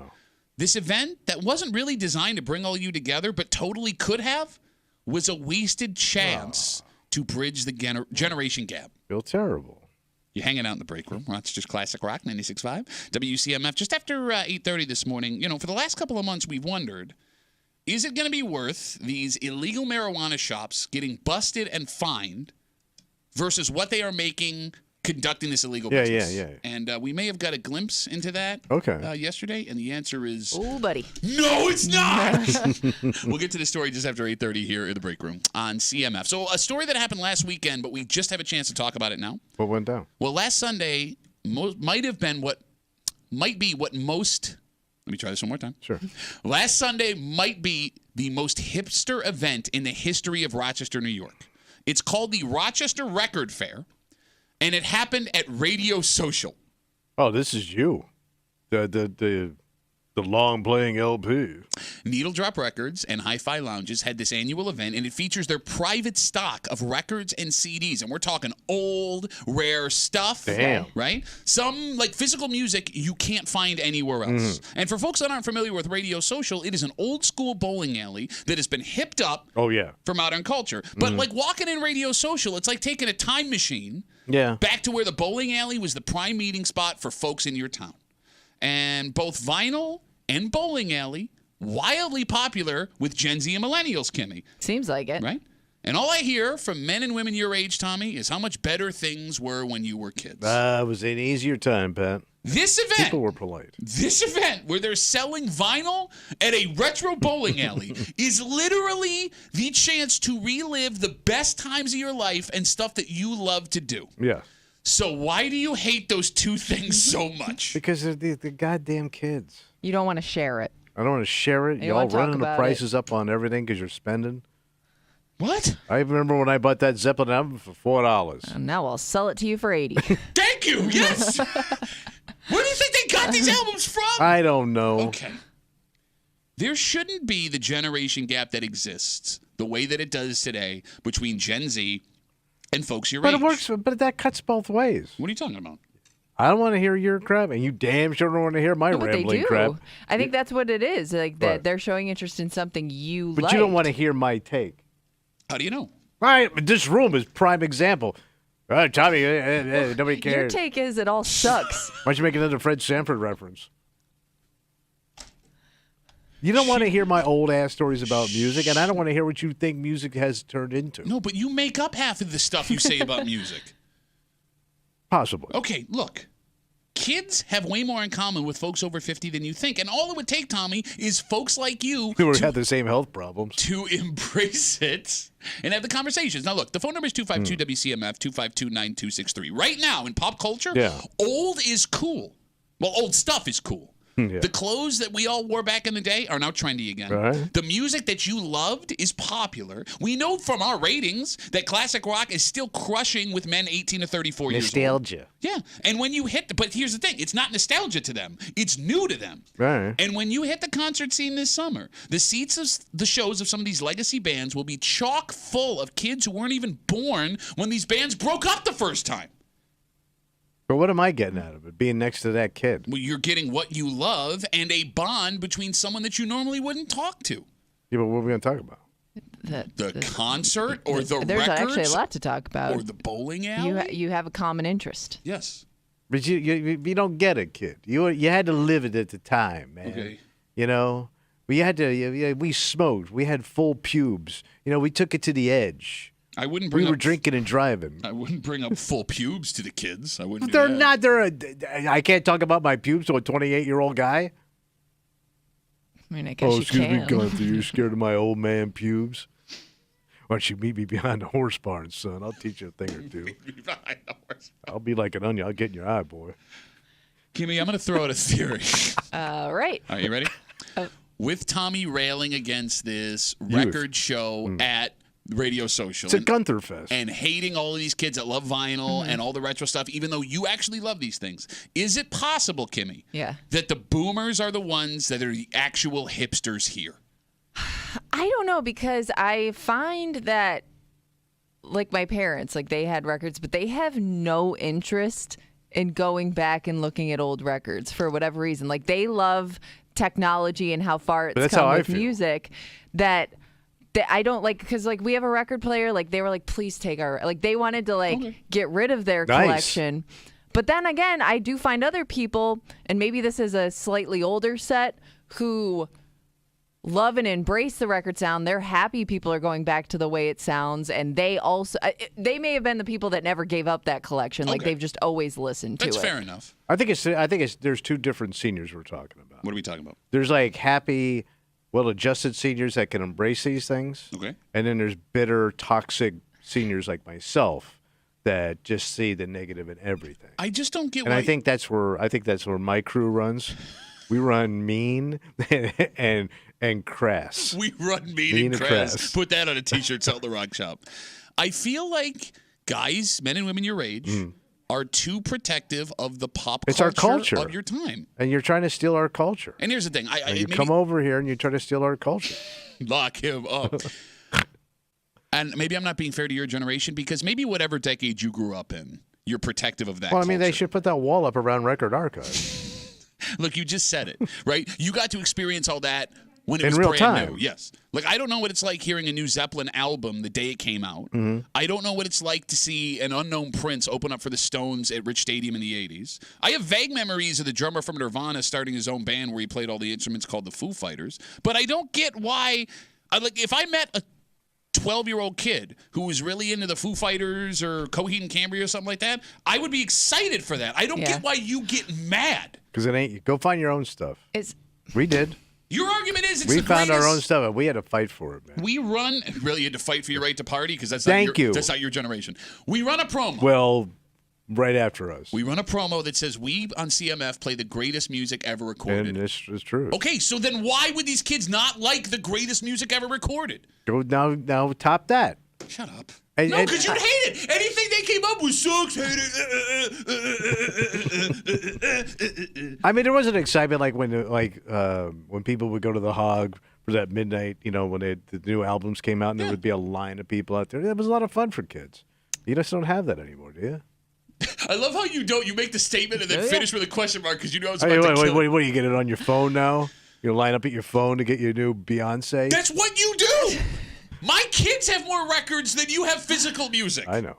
Does it also, I wonder if there's a segment of people that just don't even want to look because it pisses them off that the stuff that they once owned is now worth a lot of money. Okay. And they know that they gave it up or, gave it to somebody and they never profited off of it. So it almost is like, I can't believe people are buying this stuff for, however much. And they didn't get anything out of it. And I go down to the record. Let's say I go down my age. I go down to Record Archive. And you see stuff that you own. Oh, no, that's not even what I'm going to see. Yeah. I'm going to have Pat, Mr. LP, standing behind me, man. Hey, old man, I can't believe you threw this stuff out. This stuff goes for like $80,000, you idiot. Man, you could be retired right now instead of like running your mouth on a radio station, living in your wife's house. I don't know you, but I just come up to you like that. Yes. I'll say all those things right behind you. But my luck. Like the same goes for like vintage clothing.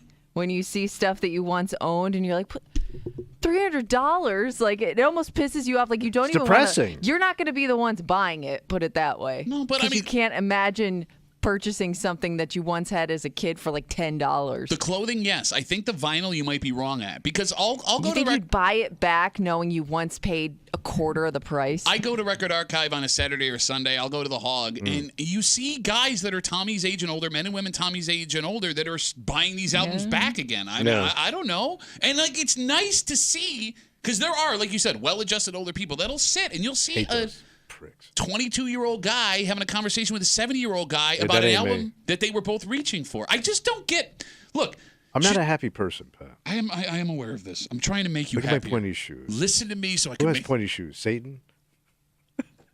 Just because someone experiences music, culture, the things you loved 20, 30, 40 years later, doesn't mean it impacts that person less than it impacted you. I understand. Whether you heard Springsteen for the first time in 78 or you heard him for the first time in 2024, it's the same emotion. You can relate the same way. Isn't that a compliment to the things that you loved as a kid? Yes. To the experience you had? That maybe, just maybe, we ain't so different, you and I. Well, you and I are because you're a rich-ass spoiled millionaire kid. I don't want to have to. I also, all those things you're saying are great. They're also work. Like I got to go interact and like tell Maybe stories. this just wasn't and your share thing. Like, was experience. music just not your thing? I love kid? music. I You know love that I music. music. Because I would think if you really loved, Hey, kid, you like that? And that's what I'm gonna have to stand behind. Mock ass jerk. Hey, it's Johnny Jakes in the front row 5. I just think it wouldn't be work for you to explain to somebody why you love something. Look, you don't like talking either, so don't be all high and mighty I with your don't, but I guess non-talking if ass. it was something I was really into, I would enjoy going to see it and be around other people that liked it. Wait, I don't know. he's got tickets for Johnny Jakes in the front row 5 this week. What are they playing, your mom? 252 WCMF, 252-9263, talking about this rare record show that happened at Radio Social last weekend. It is something that you would have loved to go experience because you experienced both those things back in the day. I did. It's just hard to understand why the baby boomer generation, despite loving what Gen Z has embraced again, doesn't have that connection. There should not be this generation gap. Let's talk to Frank. He's on CMF. Hey, Frankie, what's up, buddy? Hey guys, happy Memorial Day weekend. Listen, what upsets me a lot is when these young kids, I think it's wonderful that they want to listen to music that I grew up on. But you know what? When they go see the bands that are on tour now, these old bands, you're not seeing the people that were in the group originally. A lot of them. I went to see 2 years ago one of my idols, Bob Seger. Okay. And I was almost crying because he's doing half of the concert sitting down on a chair. Well, his hip hurts. I mean, you don't get the look at Foreigner. Nobody in Foreigner's touring with them now. For God's sakes, Grammatico's not on the road. None of these, are with Foreigner anymore. They're not Foreigner. Look, Frank. I understand your frustration. I would go pay good money to see Sit Down Seeger. Sit Down Seeger? I think I'm going to Kathmandu if they put a ramp in. I can't do that either. I used to go out to the West Coast, but the heat. It's just a shame in my mind, but I'm glad they're doing it. But it's not the same. Hey, and the food doesn't taste like it used to. And the prices, Frank. Frankie, I understand your and frustration. they let anybody in. Frank, thanks for the call, buddy. Have a good rest of the day. Nobody's wearing a tie. It's not like the kids have a choice. It's what you can't see stand-up Seeger. Right? I know. But he took a silver bullet right to his hip. You got to talk about Bob Seger that way. And by the way, he's crushing it, especially after his opening act flopped that night. What was that? Johnny Jakes in the front row 5. I don't know what instrument you're playing. Neither do I, but it's a jazz one. That's what I heard when I would go hang out in these clubs and listen to. Let's go listen to jazz tonight. 15-year-old. Okay. Well, this is so cool. Oh, you took all the alcohol. Shut up, idiot. Well, I really like watching rich 60-year-old white guys watch a bunch of old black guys play instruments. What a weird scene that was, man. Oh, excuse me. Let me drive my Mercedes drop top down to this bar and spend $15 on a scotch to watch this poor black man play the trumpet. What is wrong with you people? It was fun, though. No, it wasn't. It was for me. Wow, man, this makes me feel plugged in. What's your 401k doing this week? We got Facebook messages coming in. You can always get us at WCMF or the Break Room Facebook page. This comes in from John. John looks to be your age. Oh. John says these kids are not buying these records and listening to this music because they think it's cool. They're buying it for the reputation. Just owning it makes them cool. Oh, they're looking to flip it. If make a dollar. That's not what he's saying. He said if they actually like the music, I'd be able to embrace it, but just doing it because you're cool makes you a poser. John, you're an old guy that just used the term poser. It's also going to piss you off if you're a deep, music guy. Yeah. And you run into some punk-ass kid that knows more than you do. Oh, true. If it goes the opposite way. You're also going to hate that kid. Okay. And that kid, because that kid could do some deep research now that you never knew. Yeah. Yeah, And you're you right. walk, because every guy. Or what if he tells you you're wrong? Right. And then can prove it. He could pull it up on his phone. That's a good point. Like, you could get phone shamed by some 26-year-old, Sean or Colin. So you remind me, my uncle, he's a big Kiss fan, was a big Kiss fan growing up, right? So when he was a kid, he had everything Kiss. But he had never heard anyone say the name Kiss. He just bought the albums and read, Circus Magazine and Stone, whatever.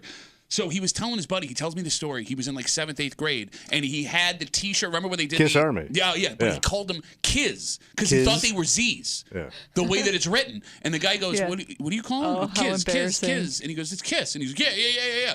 Oh. And he changed it immediately, but he almost was exposed. But it makes Yeah. sense. You're right. Google didn't exist. You couldn't pull up on-demand videos on YouTube. And every old guy that goes to these things thinks they're a rock expert.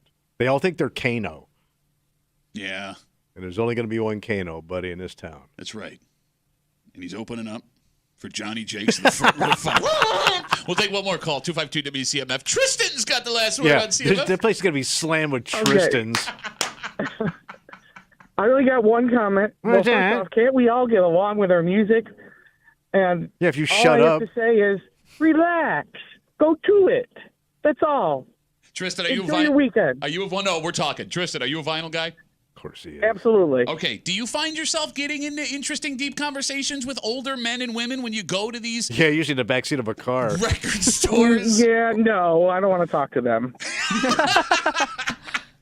Tristan, thanks for the call, buddy. Have a good rest of the day. Take care. All right. It sounds like we might have been right the whole time. About? Well, there were businesses that were operating outside of the law trying to sell marijuana after it became legal in New York State. And we had asked, after the state warned them, don't do this anymore, and they started shutting them down, what is the reason you stay open? Like, the places that are legally allowed to sell are now here. Yeah. Right? Your need has disappeared. You made your money. Get the hell out of the game. And there were people, Kimmy, that called the show and argued, even with the trouble that was coming down the road, it was still financially worth it for them to operate. Yeah. Story yesterday suggests maybe they were wrong. Oh. Wait till you hear. Did you see this fine this No. guy's facing? No. Holy crap. Really? And other consequences. Next to the break room on 96.5 WCMF.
There has been a debate raging for about 18 months. Were they debating? Well, legal licensed marijuana dispensaries versus unlicensed illegal operations that will not seem to go away. And we wondered aloud here in the break room a couple of months ago if, in the end, with all the penalties and potential jail time, running one of these illegal operations would be worth it financially. There were some people that called the show and argued, yes, it is, and here's why. And it turns out, based on one story that broke yesterday, as I burp into a microphone, I apologize.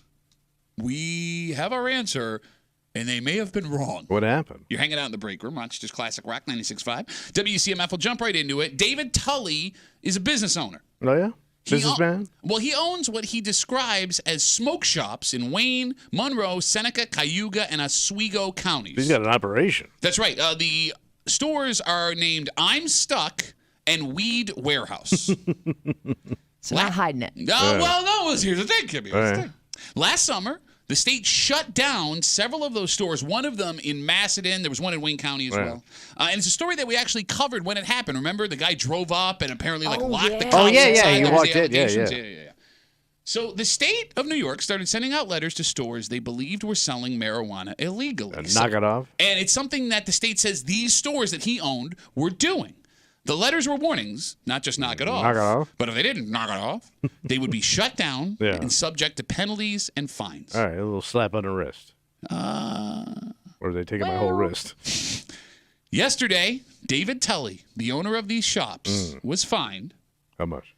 $15.2 million by the state of New York. Oh, is Tully rich? I'm guessing he ain't getting no $15 million sitting around. I mean, he did own a bunch of these shops. But he wouldn't have $15 million in like cash to go pay a fine. To be fair, I don't know. Damn, Tully. I'll say this again. I feel bad for the guy. You don't even let me get to the details of the story. This man, who the state says was operating unlicensed marijuana shops, was fined $15.2 million. So the state says not only did they send him those warning letters to stop, but after that, they went in undercover and found underage customers buying marijuana. Tully. I feel bad for the guy. Well, I didn't know all I that. feel bad for the guy. The fine is broken down in this way. Yeah. Bend over. $7 million for illegal profits he made, the state says, by selling marijuana illegally. Bond, yes. Right. And $8.2 million for the penalties of what he was doing. Now, because we are a fair show, Tully, in past interviews, says he didn't break any laws. In fact, in a recent interview yesterday, he said the whole thing is laughable. It's a humorous fine.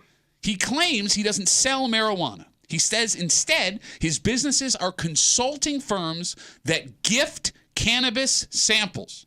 Oh, he's going the gift route. Yes, yes, he is. Which every lawyer, we've talked about this before, that has looked at this has said that's not the thing, according to the law that it's written. Now, by the way, he has a lawsuit with that in mind working its way through the court system right now. So like we said a few months ago, we asked, with the state cracking down on illegal operations, if staying open would be worth the potential penalties that were coming based on the profits you were making. And I think this answers our question. Well, at this level especially. Well, this Tully hating judge just lowered the boom up. Tully hating judge. Yeah. He's an anti-Tully guy. This guy had multiple locations. He really had in multiple places. Yeah. And he's wiped out. I mean, I don't know. I mean, I guess it's possible. But this guy would have to have some deep ass pockets. Well, but we did talk rebound from that. Well, we did talk to people who I don't know.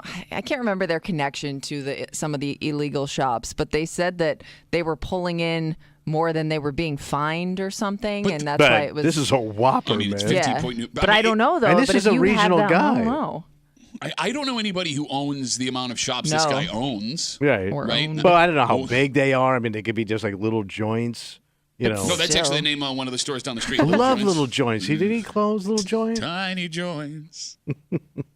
I mean, Tommy, there are NFL first-round picks that don't make $15.2 million this year, right? Yeah. And look, to Kimmy's point, because he's running multiple stores across the state, that increases a penalty. And we talked a few months ago how the first cases that would be handled like this were probably going to be extreme to make an example out of people. But they're still, going to ring them out. That amount of money is staggering. Yeah. But is he looking at jail time too? That I didn't say. Because I wonder if, let's say he doesn't have the 15 mil. Do you go to jail? I would assume they garnish your wages before they send But you let's to say I jail. got nothing to. I mean, I'd say you can't. Well, you shut down my businesses. What are you garnishing here? Go get a job scrubbing toilets somewhere. Hi, I need to make $15 million quickly cleaning floors. Wasn't he also banned from ever owning a legal shop? I thought that was part of it too. So he's knocked out of the game. Well, yeah. I mean, that makes sense. Yeah. All right, 252-WCMF, 252-9263. Again, with the news yesterday that the state of New York has fined a man named David Tully, a man who owns smoke shops in multiple counties, $15.2 million after the state says he was illegally selling marijuana. They say he ignored the letters that they sent warning him to stop. They say they did an undercover operation where they saw underage kids buying marijuana from his shops. This man says he was not doing anything illegally. He was simply gifting cannabis, not selling it, and he says that the fine is humorous. Laughable. Let's talk to Scott. He's on CMF. Hey, Scotty. What's up, buddy? Hey, good morning. How are you? Good, Scott. Yeah, so this Dave, I got my state, my license for cannabis about a year ago, and that Dave called me up. He goes, Scott, come down to my shop. I want to make you a partner. And so I went down to his place that he's renting, and he offered me for me to give him 49% of my license, for him to give me his clientele. And this is after he's been closed down, too. He's got the signs all over the window, right? He's been shut down once. And he goes, I'll give you the clientele. I got the #1 connection in New York State cannabis in the state. I got the best connect, right? And so I'm listening to his spiel, and he goes, talking to him, and, obviously I'm not doing it, right? I'm paying attention to what he's saying, though. So then I go, well, where's your connect at? He goes, I can't say. I go, you want me to be a partner with me? Tell me your connect. So he goes, I get it from the res. Now, mind you, I'm Native American, right? I go, yeah, what res? And he says, St. Regis Mohawk Reservation. I go, okay. I go, who you get it from? He goes, All right, so hold on. All right. Look, we can only talk about what's reported. I get what you're saying. All right, but look, I'll ask you this question. I mean, owning a legal shop, there are people making arguments both ways, that this doesn't matter and it's the state overstepping its boundaries and you should let people sell openly. And the other argument that this is really hurting people that have licenses like you. I mean, Scott, this is not just this man in particular, but these other places that are selling illegally. Does that hurt your bottom line as a legal operation? Absolutely. It shouldn't be allowed. It's like a liquor store. If I open a liquor store, and 10 liquor stores open up to a licensed liquor store, it's going to hurt, So definitely it's hurting, and it's illegal. It should be shut down, immediately. Okay. You can't sell liquor. I can't open a bar without a license. Talk to DeGarage down in the city of Rochester. Go check that out at WCMF.com. Yeah. So I opened up Native Haze in Macedon. Where I'm stuck I'm right in the same plaza, all right, but legally, right there in Macedon 31. Right? So I'm in the same plaza. This Dave kid, $13.2 million. He made a lot of money, and you're going to be penalized. It's just common knowledge, right? All right. I mean, I would think so. Scotty, thanks for the call, buddy. Have a good rest of the day. And that's the argument here, whether or not... It hurts the legit guy. Exactly. Like, whether or not you agree with how the system was rolled out here, and even the state is admitting there were problems. There were people who waited and were patient. Yes, and they paid money, and they did everything the right way, and they crossed their T's, and they dotted their I's, and they are now able to open up and operate, and these illegal shops take away from them. They do. Well, no, I'm not. Okay, you still don't seem convinced. No, I agree. Why are you making that face then? You're talking like that. I like under the table stuff. Something kind of cool about it. Okay. What is cool? What is cool about walking into a strip mall and buying marijuana? Under the table. But it really wasn't like for the customer experience. It wasn't like you felt cool, like you were doing something sketchy. You know what I mean? You're doing an illegal drug deal next to like a Cold Stone Creamery. This isn't like buying. Under the cream. I do wonder. Let's say as an illegal distributor, you broke even between the fines and the pot selling. I would imagine that what's really going to hurt you is the fact that you'll never be able to sell it legally. And explaining all that to your wife. Like that's the real penalty in all of this, right? Mean, I guess the question becomes the people that are selling it illegally. And I don't know if this guy is the outlier here because most of the shops we've seen that have been selling illegal seem to be like individual standalone smoke shops that just decided I'm going to start selling, right? Did those people ever really have a chance to do it legally in the first place? Like, was that going to be an option? I don't know. Because if that person wants to make that argument to me, look, before the legal shops were open, we were going to do this. We were going to make some cash. I was never going to be able to get my license. I just wanted to make some cash. I get that. Right. And if you shut it down when these other people start showing up, I also get that too. Like, there was a time. Thank you. Where there was a vacuum, right? It was legal, but you couldn't get it anywhere. And it seemed like even no man's land. They were kind of filling a need. And it felt like even the state understood that because they were well aware of these places operating way out in the And open. it wasn't until we got closer to that official start date that everybody started, shutting down. Bingo. It just boggles my mind that these folks had the opportunity to make their money. Law enforcement left them alone. Yeah. They then didn't bust you. They sent you warnings and said, hey, man, we're coming down now. But that greed gets to you, man. You start living that lifestyle. You get used to that coin, that's coming in. You don't have to report. You can have some fun with it. Okay. I mean, it's got to be intoxicating. Sure. But then you see this fine. Bro, if I own an illegal shop today, I'm going there, I'm getting all my stuff, and I'm going home. Thanks for everything. Have a good rest of the day. All right. Good luck. Cold Stone Creamery next door. All right, let's take a break. There are some obnoxious things we've seen on the show. Like products and services for people that are just completely unnecessary and over the top. But this might be the most. Ooh. And both of you are going to hear this and go, oh, but that's a good idea. Oh, but I think it's a good idea. Is that what we sound like? Oh, my God, I think it's a good idea, Jimmy, and I'm okay. I'll tell you what it is. Can't wait to hear. Because if you have a dog, it's going to make traveling a hell of a lot easier for you if you got the coin. Next to the break room on 96.5 WCMF.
we might be this close to French Revolution time. What happened? Well, groceries are expensive. Oh, yeah, too much. People are having a hard time. Yeah. And then you see a story like this pop up. What happened? Well, you two are dog people. Oh, big time. So this is advertised towards you. That is, if you can afford what it will cost for this new service to travel with your dog. Ooh. Oh, for fur parents. Yes. You're hanging out in the break room, Rochester's Classic Rock 96.5, WCMF. If you are someone who has had to travel a long distance with your dog, you know how miserable it can be. Yes, it is. Having them in the car for hours at a time. Yeah. You went through that. You almost got your dog killed at a Bojangles. Yes. Which is my favorite Ribs Arkansas song. Flying with a dog can be even tougher. Yeah, my I don't know how brother, people do that. My brother and sister-in-law do that. So do they have them registered as a support animal, or do they put them in a crate? So they're like teacup poodles. Oh. So two of them can fit in one little S crate. Oh. Yeah. There are pet owners who refuse to put their dogs in crates, and that's become a problem. So a businessman noticed an opportunity. What do you got? They have started Bark Airlines. Now, Bark is a company that sells dog food and dog toys. They are expanding into the airplane game. So how does it work? The airline will allow pets to travel with their owners, and their +1 dogs in the cabin. Wait, this is a standalone airline? It's an airline who will allow you like JetBlue, but it's for dogs. Okay, so as of now, they don't own their own planes. They will be renting the planes, but the airline exists. They will be flying out of American airports, and you will be able to fly in the cabin with you and the rest of everybody else's dogs on travel. Man, if you're like rich people that go back and forth from like Rochester to Florida, it would work for you. So I'm looking at their website right now. You can book. How much? Is it? The whack is Does gonna it be exist yet, or is this a book ahead of time and hope it happens? So kind it of thing? exists right now. Oh, okay. The airline's first flight is sold out. It goes from New York City to Los Angeles. Oh, so that's cross contract. You got it. And you could be on that flight. I mean, if you got there in time for the low price. How much? $6,000 a flight. A seat? No, that includes you and the dog. But that's just, so let's say my wife and I and the dog are going to go. Yep. So we at 2 people and a dog would be $12,000. $12,000 for the flight. So that's like a first class ticket. Like Europe? No, like what's first class? Well, flying to Europe and flying to the West Coast is about the same distance. Okay. Well, I actually can tell you how much it would cost to go to Europe with your dog. But you're not getting first class. You're just getting a seat and your dog. You got it. New York to London with your dog on Bark Air will cost $8,000 a seat. If my dog starts humping another dog on the flight, is that a Mile High Club? Is that an official Mile High Club registered move? I believe so, yes. All right. So are these planes built a little differently for the purpose of taking your dog along? It sounds like you're just renting You're a just seat. like packing everybody in there. You got it. Their tagline is, bottom line, no dog should fly in a crate. Here's the problem. What if the dogs all start acting up? Well, you know how dogs are like dogs feed off of each other, right? Yeah. And they all start the barking. Because anytime you take your dog to the vet or you take your dog to the groomer, it's so goddamn loud in there. Yeah. That would suck. You're going to have that on a flight. You're going to pay $6,000 to $8,000 for that privilege. Oh, by the way, there's also going to be dogs taking a leak and dumping all over that plane. It's almost impossible if you're flying from New York to LA. There's no way my dog could go 6 hours without taking a squirt. So you're paying $6,000 to $8,000 to sit in a plane while they're dumping and peeing all over the place. So when we drove to Florida to see my brother, we took the dog, and it was 3 days down. So we kept finding these pet-friendly hotels, and a lot of them would let you take their pet. And that's the problem at night when one dog starts to bark in the hotel. You can hear it. And they all start, man. And then my dog, too. Like, I'm trying to be good, and I'm going to take her I'm trying to get her down the hallway. I forgot, I never put my dog in an elevator before. And she wasn't having it. Oh, she didn't enjoy the elevator? Well, she did it the first time, so she figured out what it was, and she didn't want to go back in it. And she also took a whiz in the hallway. Did you tell anybody? No, of course not. Oh, my God, you monster. Monster. The dog, she's a little... If my kid were to take a dump in the hallway, I would have to tell somebody. Well, that's because you had to walk your kid outside to go to the bathroom. That's kind of weird, too. That doesn't count. But yeah, I'm saying you want to call yourself a fur parent. I can't just let my kid willy-nilly take dumps all over the place and not tell anybody. And they also whack you, man. So we were paying every night when we checked into the hotel. My wife, because I was driving, she'd had to go register. We already told me we had a dog. You had to go fill out paperwork. Oh, was that hard? And then they charge you just in case the dog destroys the room they want to know or something. I guess, but they also whack you on the room rate. Yeah. Oh, yeah. So I you mean, pay a fee for that dog. Yeah. And it ain't cheap. Oh, is it hard? Is it hard to pay extra things? because they know for you have things at your nowhere house? else to go. It's expensive, Pat. I love you too. You compare yourself to parents because you own a dog, and then when the thing costs more, like kids do. No, What I'm the saying heck? I understand. $75 for a room. Well, it's the same if you have an apartment with a pet. I mean, you usually pay more per month to have the pet. It's $75 a night. Oh no! Hey man, if you can't afford it, don't buy the dog. I remember somebody back in the day. If you're gonna bitch about how much your kids cost, don't have a kid. Who was that guy? I don't Short, ugly, I jazz. think they lover. ran him out of here. Johnny, Jake, Pick and a guy. front row 5. I am surprised they don't have this for new parents.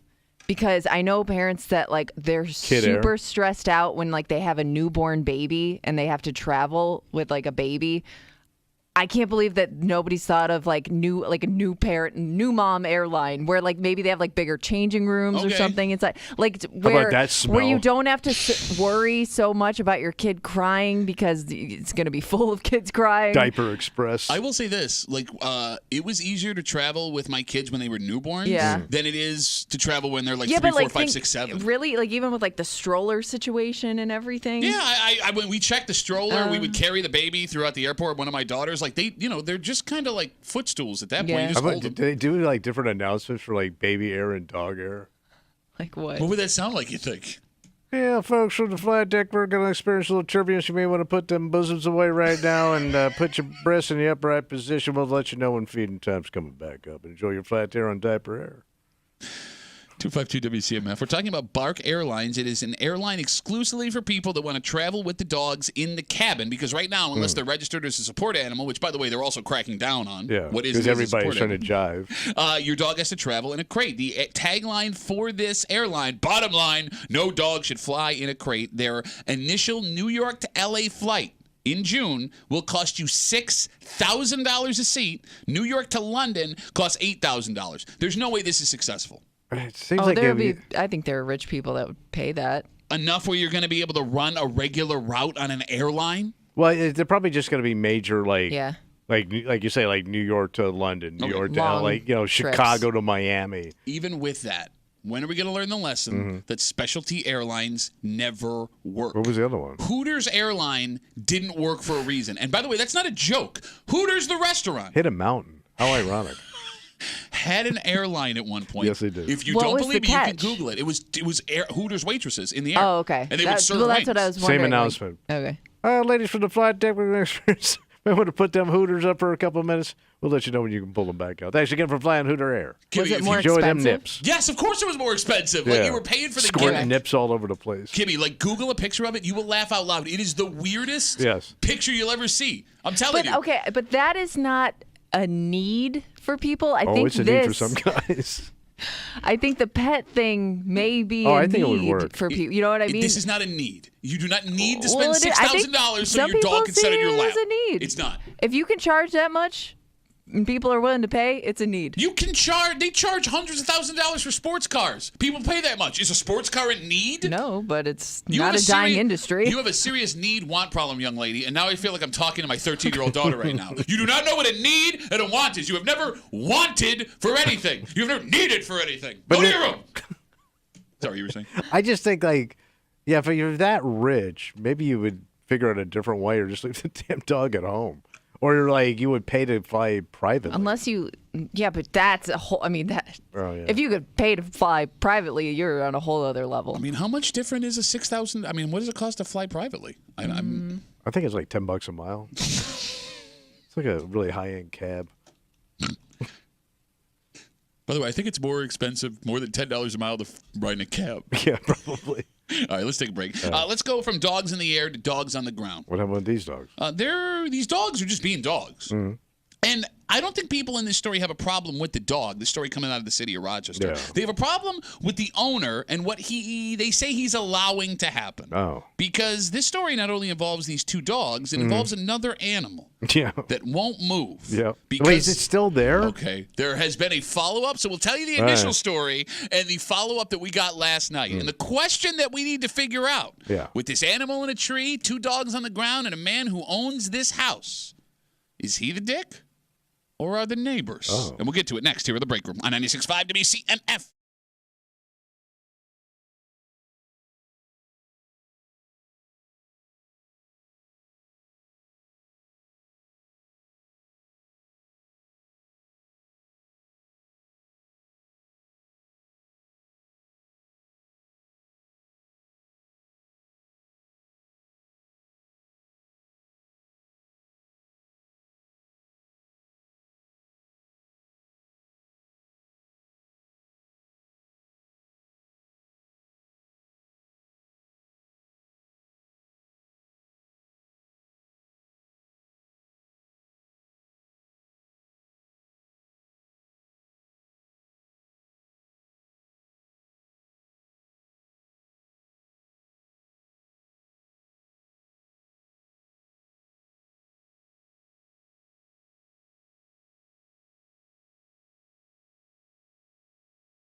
You live in a neighborhood long enough, you're going to have some issues with the people you live around. Yeah, it happens. And animals, pets or otherwise, can set those problems off. In this case, it's both pet and otherwise. Yep. Because one man says he's done nothing wrong. And he's kind of trapped.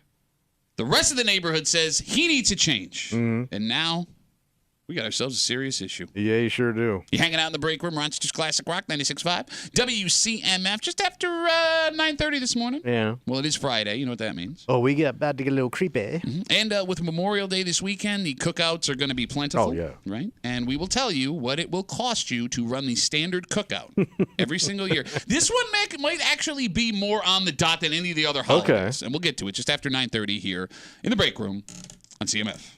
This story starts with a raccoon. Yes. About a week and a half ago, a raccoon climbed up into a tree on Hague Street in the city of Rochester. The tree sits on a man named Fred's property. Yeah. And these things, they'll happen, Tommy. Right.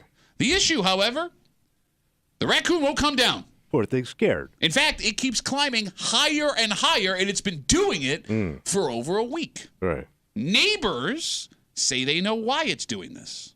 Fred's dogs. Okay. Neighbors say that Fred's dogs run loose in the backyard. Well, which dogs do. And that's why the raccoon refuses to come down. Right. But the thing, like you said, is scared. And Fred's neighbors are demanding action be taken so the raccoon can be taken out of the tree and sent safely on its way. But I thought they did all this. Okay, so I'm trying to set up a story here, Tommy. Right. That's how you do radio. Right. I don't know if you've ever done it before. No, apparently not. Busy listening to Johnny Jakes, the Front Row 5.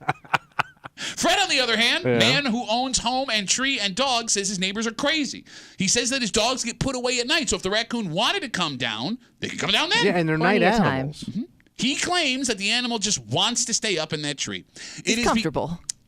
It's become such an issue. It ended up on 10 NBC as a news story. Yeah. And it draws a crowd. It seems like the neighborhood is split here. Yeah. Yes, big time. So 10 NBC went out to investigate, and wouldn't you know, when they got there, the raccoon would not talk to them.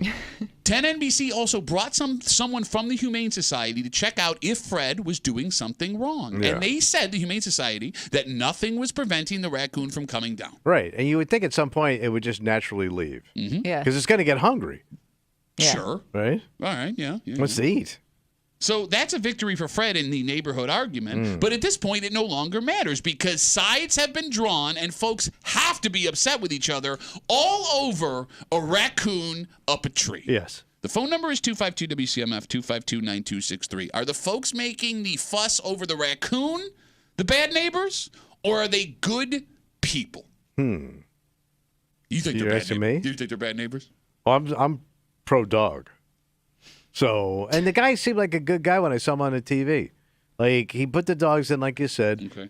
You can't tell me, shake the goddamn tree, throw a shoe at the damn thing, it'll go. I mean, if it's up there because it's scared, throwing a shoe at it would probably have the opposite. Knock it out of the tree, it's a raccoon, it's going to live. Unless you got the dumbest raccoon in the history of raccoons, this thing can't figure out to go get some chow. Like, I would put down some food for it. Okay. What if your dogs eat it? The dogs go They're inside. running wild running dogs. This might be a DJ dumb Dog Wild. question. Yeah. Who cares? Do raccoons live in trees? Like, is that where Well, they climb, I guess. Right, but I mean, like, do they where they spend most of their time? Like, do they just hide up in trees, or do they burrow, or what do they do? I don't know. I did see a video the other day on Instagram of a tree being cut down, and when it hit the ground, a raccoon flew out the top of it, so it looked like it was living in the tree. So maybe it thinks it lives there. Maybe that's its house But I guess now. it's not leaving. But again, who cares about a goddamn raccoon? People in the neighborhood do. It But is like, a living do they thing. really? Because if one of these got in your house, you'd want to kill it. Okay, yeah, but it's Because not. they're goddamn mean. But isn't that the argument to get the raccoon out of there? That you don't want that? If your argument is they're mean and nasty, get that raccoon out of my neighborhood. But they're not. But they don't want to like. Do they want to trap it? I don't know what they want to do. Leave it be? I think their argument is your dogs are the reason it's up there. You are being irresponsible in our neighborhood, and we want this raccoon gone. The poor thing up there, it's all screwed. So can't they get the fire department up there to like knock it out? So it's interesting you bring like that blast up. it with a hose. So this actually became Like, it's like a rioter or something, like in Argentina. Vamos. You asked, can they bring someone in to help? The raccoon story actually became a multiple-day story on 10 NBC because we told you, about last week we heard about it for the first time. They posted an update to the story yesterday. The good news. What's the good news? Lollipop Farm says RG&E, like you said, crews showed up to help get the raccoon down. Perfect. And then the raccoon came down, and all is well. That was the raccoon ran down the street and right back up into another tree. The same tree? No, different tree. But it's up a tree now in a different part of the neighborhood. So this thing's a screwball. A screwball? Maybe it's got the rabies or something. No. Or Tourette's. Wouldn't that be another reason to get the raccoon the hell out of there? Or put it down, bro. Okay, why are you so anti-raccoon? I'm not anti. You just suggested you kill the thing. I didn't say that. I said put it down, bro. How do you put it down? How do you put it down, bro? You go out there at night and then you say, "Oh yeah, he left. He's living on a farm now in Wisconsin with all his other raccoon buddies, and they have a beautiful life." 252 WCMF 252-9263. It's one thing to watch a story on the news and us kick around in the room. We have no skin in the game, but there are people who live in these neighborhoods, right. and Jen is one of those people. She's on CMF. Hello, Jen. How are you? Hey guys. My husband is actually the one who was dealing with Fred for a week before. Okay. Everybody got involved. Okay, now let me stop you. Hold on. When you say dealing with, don't define sound good. Dealing with. What, was it an argument over the raccoon? Was it him just simply asking, "Can we get the raccoon down?" We're simply asking. His dogs were chained to the bottom of the tree where the raccoon was at. So my husband went over there numerous times to simply ask him, can we move the dogs? Can we move the dogs? He said, "Sure, we will," and then he never did. We even brought him over dog crates so he could move his dogs into the dog crates so the raccoon come down, and he refused. When RG&E finally opened the lot for us to get some wildlife experts in there to get the raccoon down, that homeowner still refused to move his animals. Okay. The DEC, as well as the Humane Society and Animal Control, had to control his animals while all this was going on. Okay. But you kind of escalated the situation by sticking your nose in this guy's yard, don't you think? But we did not. No, because we were contacted by wildlife. We work with wildlife experts and rehabilitators. We were contacted by them because that raccoon had already been in that tree for 3 to 4 days. Okay, well, no, I guess what Tommy's asking, I'm trying to figure out the timeline. Did they contact you before you went to your neighbor, or did you go to your neighbor and then they contacted you afterwards? He's not our neighbor. We do not live anywhere close to him. He is not our I thought neighbor. you were a neighbor. Okay, I'm sorry. Okay, I didn't mean to call you a Badinsky. All right, but Jen, now that we know that the raccoon His came neighbor reached out. Say that again? His neighbor actually reached out to a wildlife rehabilitator. Okay, I got you. All right. Who reached out to us. So, Jen, but now with the news that the raccoon came down and went up in another tree, kind of, I mean, is it you just got a nutty animal. You know what? That happened. That did happen. The raccoon came down that tree that 4 dogs were at the bottom of, and he did go into another tree, and now he is gone. All right. This all happened on Monday. He was gone by Monday night. Okay. All right.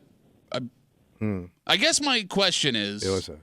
News is putting their spin on it, and it's all incorrect. No, but okay, hold on. But Jen, was it the concern for the raccoon that everyone had in the neighborhood? Like you were worried about the safety of the raccoon? Both the safety of the raccoon and the dog. Okay, gotcha. All right, well, Jen, thanks for the call. I really appreciate it. About it. Say what? Those dogs have been, if you think about it, those dogs were stressed out for those 9 or 10 days that the raccoon was in the tree as well, because they know it's up there and they are trying to get it. All right. Well, Jen, thanks for the call. I have one question. Yeah. How are we saying raccoon now? Because we're saying raccoon. Raccoon. But she's calling it a raccoon, and I don't know which one's right. I think it's a raccoon. Are you sure? I never heard of a raccoon. Well, no, but I don't say the word raccoon all that much. When's the last time you said the word raccoon? Because raccoon seems smoother. It doesn't sound right. No, I think I like raccoon better. It's like when they say Tahoe or Tahoes. Well, but it's Tahoe. No, but Tahoe's not the way you're supposed to pronounce but it. It's sorry, bro. You're going to look the guy in the face and tell him what his family name hey, is I supposed to be. moved here. You ain't changing nothing, and it's a raccoon, and it's Tahoe. I think I'm going with raccoon. I think I like that sounds better. like you're trying to be like smart guy. But she sounded... here's the thing.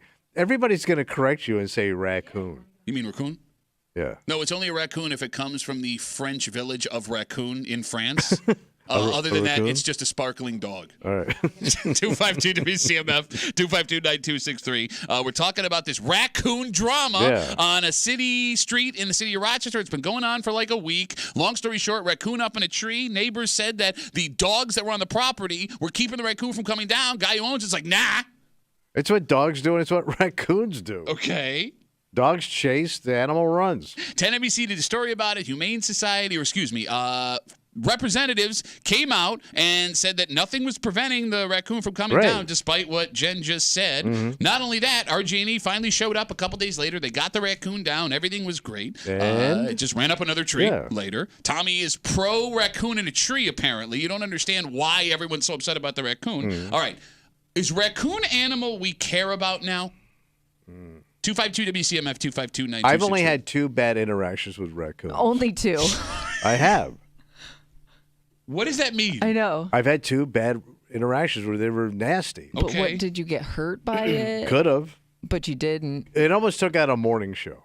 And I know a lot of people would have been happy with that. But like, Wheeze, Billy Moran, and I were almost seriously attacked by a family of raccoons while having dinner in Toronto. You should have talked about the raccoon's mother that way.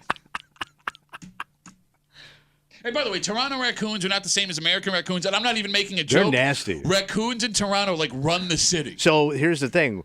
The next day, we had the mayor of Toronto on the show, and we told him about it, and he's looking at us like a bunch of sissies. Go, so?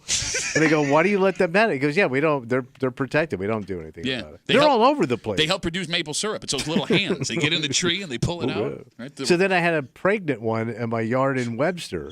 And, my dog, I didn't want my dog going near the babies because, it'll rip its face off. Sure. So I called up Webster, and they go, nah, you got to hire a guy. I call a guy. Well, it's going to cost. They wanted like $150 to go and set a trap to kill this damn thing. I'm sorry. Or to trap it. Is that Lord Chintz of Chinsington that wouldn't pay to get this pregnant raccoon off his property? Bro, that was like $1990, $150. Okay, can I ask you a question? Is it possible that you were the father of those raccoons' babies? Because I remember some of those drunken nights you had. You didn't remember what was going on. Had a half raccoon kid, from what I understand. I do call myself a fur parent. So. Hey, Kimmy, how about the weirdest part is, even if the babies were born bald, we wouldn't be able to tell if they were Tommy's babies because a bald raccoon kind of looks like Tommy Muley from a distance. That's amazing.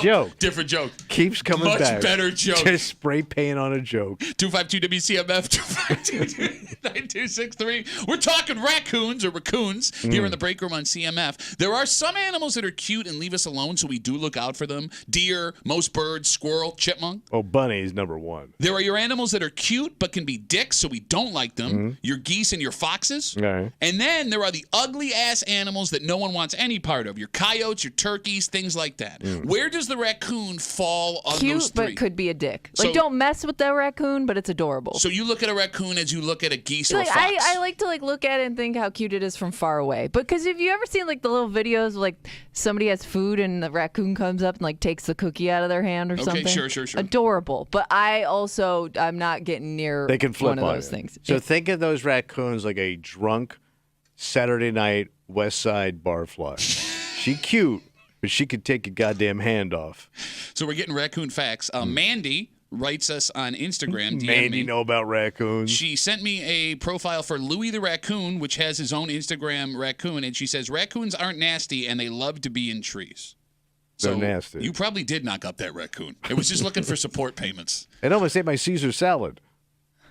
252 WCMF 252-9263. Turns out there were a lot of people involved in this raccoon story in this street in the city of Rochester. This is Suzanne. Suzanne, you were a part of what was going on with that raccoon tree. Yes, I was. So what happened? So I have an advocacy group for animals in the city of Rochester, and I got tagged in this whole situation last Friday. So by then, the raccoon had been up there for several days already. The concern was the homeowner has 4 pit bulls chained at the base of that tree that they probably treated the raccoon in the first place. So it's not a stupid animal. I think we're talking compared to us. I can drive a stick shift. The raccoon can't. You know what I mean? They're smart. They have instincts to survive, and he knew those dogs were never taken in the house. Okay. So you're saying the story on 10 NBC was wrong, that he doesn't take the dogs away from the tree at night, that was incorrect information? That was incorrect. So he chains those dogs up outside all night. I mean, it's not. So let me tell you something. Did you hear that when all the agencies showed up on Monday morning? Our friend Fred was called home, probably from work, and asked to move his dogs. He still refused with 3 agencies in his backyard. So they, out of the way, dude, we're going in with catch poles, and they position themselves to get that animal out of the tree safely. Okay, and that's, look, I get it. Here's the thing. I get it. It's an innocent animal. It can't drive a stick shift, but it's not his fault. Right. I mean, Suzanne, it ends up back up another tree again. It's scared. You're talking an animal that is out of, the woods. These animals are now living in the city of Rochester. That's what they're going to do when they're scared. However, the tree he went up down the street is not surrounded with 4 dogs at the bottom. Okay, no, I understand. I guess here's what was. I'm sorry. Go ahead.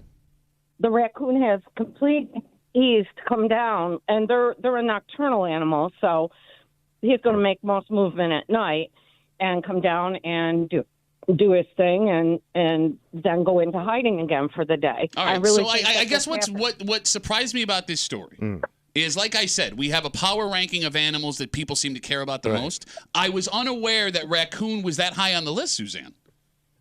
I care about every animal. I'll advocate for any animal that is in a situation that needs attention. I don't care if it's a dog, cat, raccoon, fox, snake, you name it. Okay. Bird, I'm on it, and I get tagged on all of it on social media because a lot of times you call these agencies that you think would do their job, and it's nothing but a headache. Do your job, animal man. Well, Suzanne, thank you for the call, and I'm glad everything worked out with her. Your raccoon friend. I am too. That's all we wanted in the first place. All right. Suzanne, thank you for the call. I appreciate it. We just want peace with these wild animals. I mean, I admire her passion. It just seems like it's a little much. To me, it seems over the top. I mean, but here's the thing. You say it seems over the top, but if this was happening in your yard, hey, help me. Somebody help me get this animal And I did. out of Nobody the helped tree. me. I ain't paying no $150 to help out this raccoon. Stop family. raw dogging raccoons, bro. You won't have pregnant raccoons showing up in your backyard. Goop. It's those little hands. That's what got me.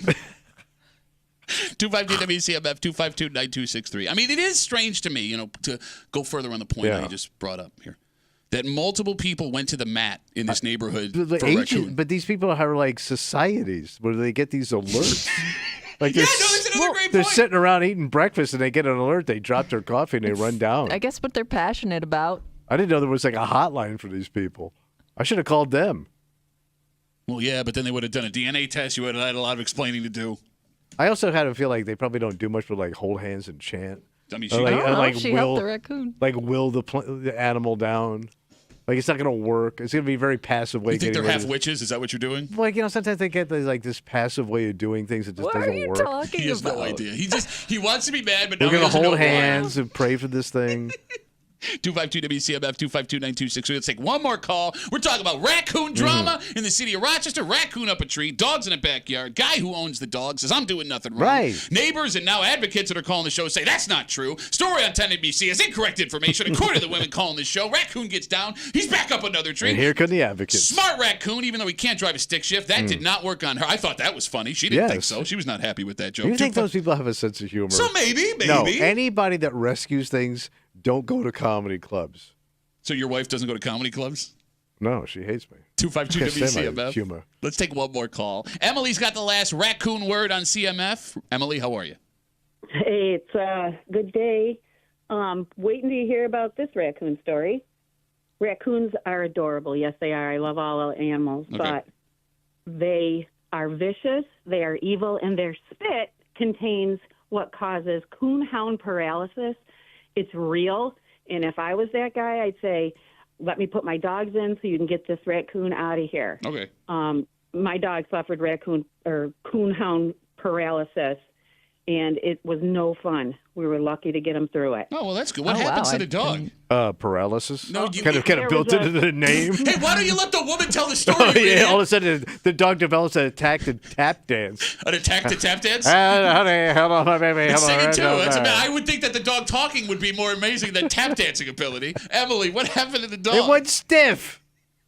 He was protecting, and he went after the raccoon who came down the tree, and the spit, it transferred its, the saliva, whatever it is that causes this paralysis. But it's real, and we got him through it. I did research. No, but what happens to the dog, honey? Does he just lay down? What happens? He can't move? Oh, literally, yeah. We had to harness him to help him to get outside to, use the facilities, and it was bad. I mean, really bad, and it lasted a long time. We're but even we got him shoes through it. for it and everything. They just sat Yeah. She's so over your joke right now. At least she's laughing. No, the last 2 women we had wanted to eat our faces, this man. chick at least gets it, man. Emily, she's cool. Happy worked out for your dog. Yes, we're glad everything's okay. What's the dog's name, Emily? Doesn't matter. He ain't he's coming. Gone now, but his name was Marco. And if you say Polo, well, he couldn't with the paralysis anyway. Margo. Floto. Emily, great to talk to you. Thanks for the call. I appreciate it. have a good day. All right. So they got the nasty spit. Yep. I didn't know that about raccoons. Neither did I. But again. Well, you think every animal's probably got nasty spit. Well, that would be like something like I feel like they should tell people. Okay, I'm not calling Emily a liar. It sounds like she went through something. But we do give an awful lot of credit to I people know who nothing. we don't know have any background in But this. to her point, think every wild animal's mouth is probably gross ass and can give you some kind of paralysis. You're the one that always argues a human's mouth is the dirtiest in the animal kingdom. We are the smartest of the animals, so we would have the filthiest mouth. Yeah, Listen but some to this guys show. some guys can't drive a stick shift, so does it make us smart? Look, I didn't want to say this to Emily because she seemed like a really nice woman. Marco's one of the worst dog names I've ever heard in my life. I've never heard of a dog named Marco. I'm sure What's that it, every Italian? neighbor, every time, Marco. Really? You'd hear like that in the Yeah. background. Probably gets old after a while, I would guess. All right, all I'm saying, Emily, you seem like a nice person. Just next dog you get, try a little harder on the name. All right, let's take a break. It's Friday. You know what that means. We're about to get creepy. And we get a creep cat coming at you, and we are going to tell you exactly how much you will spend this weekend if you are having a Memorial Day barbecue. Oh, here it comes. Well, here's the thing, man. There's actually. But they never include like everything. You're right. Well, because you have to include booze with everything, and some people don't get hammered on Memorial Day. What's the sense? We'll do it next here in the break room on 96.5 WCMF.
Memorial Day weekend. Oh, yeah, buddy. You will have the observances and parades you get to go to. Oh, yeah. Right, to help celebrate the sacrifice that these folks made. It's also the unofficial kickoff to barbecue season. There'll be lots of people having folks over. And we're going to be able to tell you right now exactly how much you're spending on your Memorial Day So barbecue. I know what to bring to the store to cover it. And this will be the definitive money I will need to have a beautiful day. Actually, normally we do this and we laugh out loud for Christmas and Thanksgiving. This one might be right. So you think they nailed it? I think so. Because usually we always have questions. You're hanging out in the break room, Rochester's Classic Rock 96.5. WCMF. We'll get to that in just a second, but it is Friday. Well, this you need. Yes, yeah. You couldn't live without. And it's free. Yeah, I guess it is. It's free. It is free. It's all yours. Yeah, it's America. All the disgusting things Tommy said all week long. It is the Creep Cap, and it happens now on CMF. Yeah. Oh, man. All right. God. All right. How hard? Okay. All right. I love it. It sounds like how every porn begins. Hey, darling, want to make a few extra dollars on the side? Come on, get in the trolley. Let's talk. God, mouth down. Can't sing this song. It ain't radio friendly. Can't do me wrong. Not wrong. Unless you're with Pat's mom. What the hell, man? You can't hide them lying thighs. 'Cause you ate too much pie. Sir, bowling alley's over there. Yeah. Had a 7-10 split on your mama last night. Come on, big man. Lay on me with your big hairy body and your boner there. Take me to heaven, Chuck. You want to go to Chuck Sex Heaven? It's going to look like a Wyoming truck stop. Ice cream sauce from Friendlies to your mouth and down your throat. Shut up. Well, that's how you eat ice cream. Stop ruining this. It goes cold down your throat. Something tells me yours does run cold. Well, it's ice cream. No, it's not what I'm talking about. Ew. Well, ask your mom. I will murder your family, I swear to God. And that's how you do that joke. Get on the saggy sag. Sack train. So people around the world smell your balls. What are you talking about? They stink so bad. How bad is it? Summer sweaty stank balls. Not really. They were some Florida lobsters. All the meats in the tail. All A your whole fingers. hand? Whole hand's a no-go. All your fingers. It fell in Pat's mom. I love sex, but I'm in the back. Please buy me What, did all every of the night. teeth He takes fall out me of to her heaven. mouth? I What can are you touch God's doing? face with my naked body. Is it the night? Bulging trousers. Fats We on all the have to lid. look away. Imagine that between your legs. Here Come on, here comes your play your way, baby. Patty, lick him up. Patty gonna lick it all up. I'm gonna lick that lid, baby. Get all that protein We off can't your come back legs. from this. It's so good to be a creep. I love that plea at the end. Yeah, that's The show is over. Show's over. What are we doing, people? All is lost. There it is, the Creep Cap on CMF. All right. Yeah. For a basic Memorial Day cookout this All weekend, right, here we go. it is going to cost you $30. That per person? No, $30 period. $30.18 to be specific. And what does that serve? How many people? Well, they compared data from over 150,000 grocery stores. And I'll let you decide how many it serves because it does get dicey with hamburgers and hot dogs. So this is a hamburger and hot dog cookout barbecue. Your standards. So for $30, you get 8 burgers, 8 buns, 8 all-beef hot dogs, 8 hot dog buns, a 32-ounce bottle of ketchup, 20-ounce bottle of mustard, and a 26-ounce bottle of relish. There is your cookout. So no cheese? Wait, no sides. No yeah, sides. No sides. There's no sides. There's no sides. There's no sides. There's no dessert. There's no sides. That's just the meat. Well, I guess if you're relying on other people to bring that stuff, Oh. if you're hosting and that's what you're providing, it would be $30. Which I think is fair.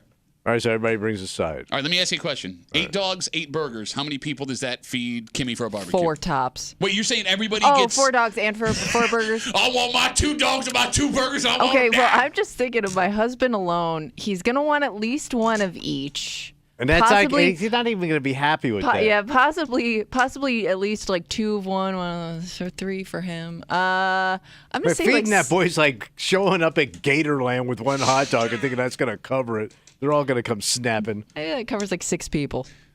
And by the way, I they think got to that's be fair. light eaters. What are you talking about? No, 16 people with... Bro, I remember you No, I said 6 people. 6 people with 16 Yeah. pieces of meat, I Yeah. think, is appropriate. I think she's right. for a full-grown man.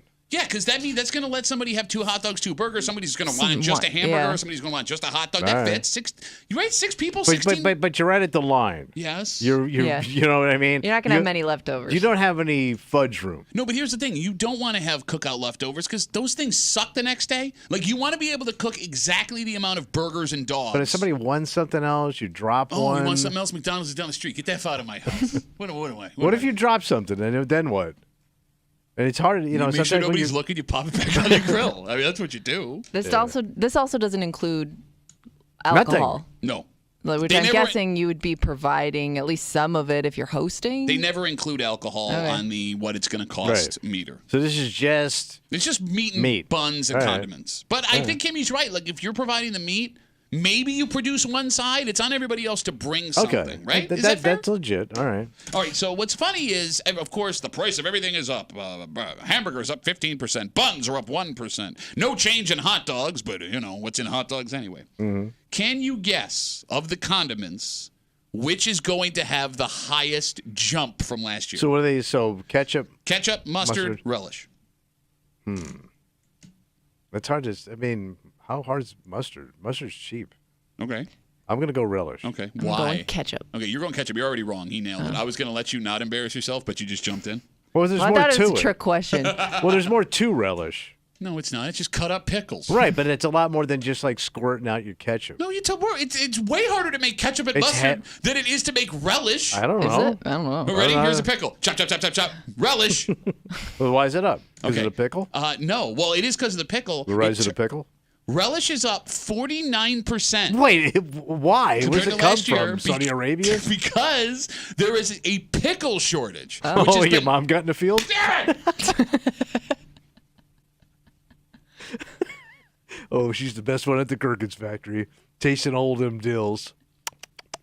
You say gherkins or gherkins? He doesn't know what he's saying It doesn't anymore. matter. I got the mom first and I don't care. He starts making noise out of his chest and hope that sentences come out. Mom's in the pickle patch. Get her.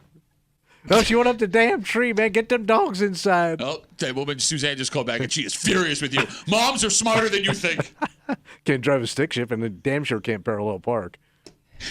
There is a pickle shortage thanks to extreme weather in Mexico. Oh. Is that where pickles are grown? I thought those were American.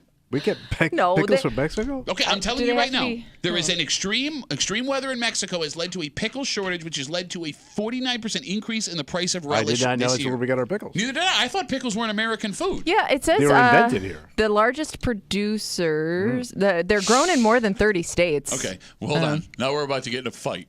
What did you just say? Pickles were invented in America.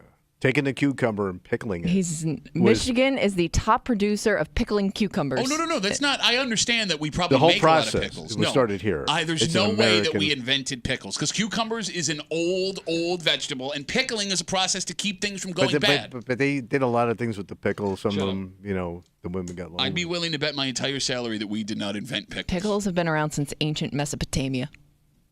No, pickles are cucumber. Pickles. How were they pickling back then? They were pickling because that's how you kept your food from going okay. rancid. I'm sorry. Pickling has been around since then. I don't know about pickles. But yeah, they have cucumbers back then. They had to pickle the pickle. No, it's a Caesar In salad. Mesopotamia, it wasn't pickling. Mesopotamia? No, don't be Mesopotamian with my stats. 252 WCMF is going to cost you what? Mesopotamia. Thank you. All right. Well, that's America. Isn't that in Jersey somewhere? Yeah.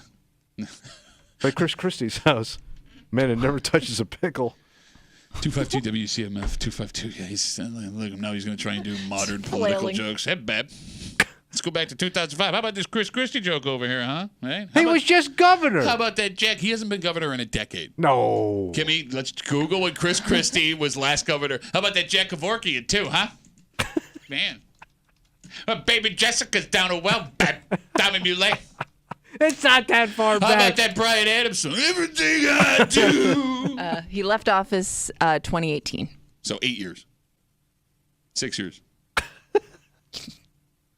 252 WCMF, 252-9260. All right, so here's what you need to take out of the discussion we just had. If you are just providing meat for like 6 people, it's going to cost you $30 for buns, relish, and meat. That's totally fine. If you want to pass on the relish, that's a good idea because it's almost It's 50% more expensive than it was last year due to extreme Too weather in much. Mexico, which caused a pickle shortage. Too rich for my blood.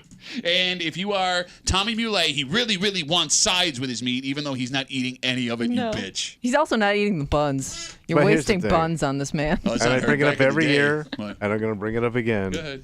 You and I have been to busted such a dick. Memorial Day parties Why are you where such it a was dick? so sad because like they couldn't afford to do it. Shut up. He could afford to do No, it. he could. He was yelling at people. Because they were throwing out full hamburgers. I get it. I would also be pissed. You would have gone in and eaten that hamburger if nobody was looking, because that's when you was Fat Pat. Memorial Day Fat Pat. We come back. We wrap it up. We tell you what we're doing next week here in the break room on CMF.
Hey, it's going to be a Rapperoo. Audio Friday, holiday, Rapperoozy. Rapperoozy. An Italian Friday. Goodbye. Yeah, Rapperoozy. That's what I said. Yeah. Didn't he play on the 80 Olympic team? Yes. It's a miracle, Rapperoozy. Like we were almost done. Yeah. We were almost all done. Yes. That's not the Do you call. believe in Rapperoozy miracles? Yes. I love how you're doing Marv Albert calling the Miracle on Ice in Lake Placid in 1980. Wasn't that him? After you After made a he joke did the about Knicks game and then he Chris went up to Christie. Lake Placid. How far back in time are we going to do your stupid jokes today? Dear Lord. Hey, Kimmy, I hear he's got a great one about the Limburg baby. She doesn't know what that is. Too soon. It was a baby made out of cheese that they lost. You are just. We headline Cheese Baby Lost. Yes. I would like to apologize to everyone listening because like a third of this show this week we did only for Tommy and I. Like even Kimmy sitting here. Oh, Yeah, no, son, I checked out. Johnny Jakes in the front row 5. What did that instrument sound like? All right. Let's get out of the way. We'll let you all have your holiday weekend. Yeah. Jolene is on her way Jolene, don't take my music away. No, she's got more music for you. Oh, bless her heart. And we'll have music all weekend. Have it on. Have a very safe Memorial Day weekend. Yes. And we will see you back here next week for Kimmy wearing a Racket Club sweatshirt. No, that's a Palm Springs. She bought that in Palm Springs. Wow, you can see this far? Well, yeah, look Yeah, it's not raised lettering. Ew. Too far. For Tommy Newlay, who had a whopper of a Robert E. Lee joke he was going to get to if we had a little more time. My name's Pat Tommy. We'll see you next week here in the break room, 6 a.m. on 96.5 WCMF.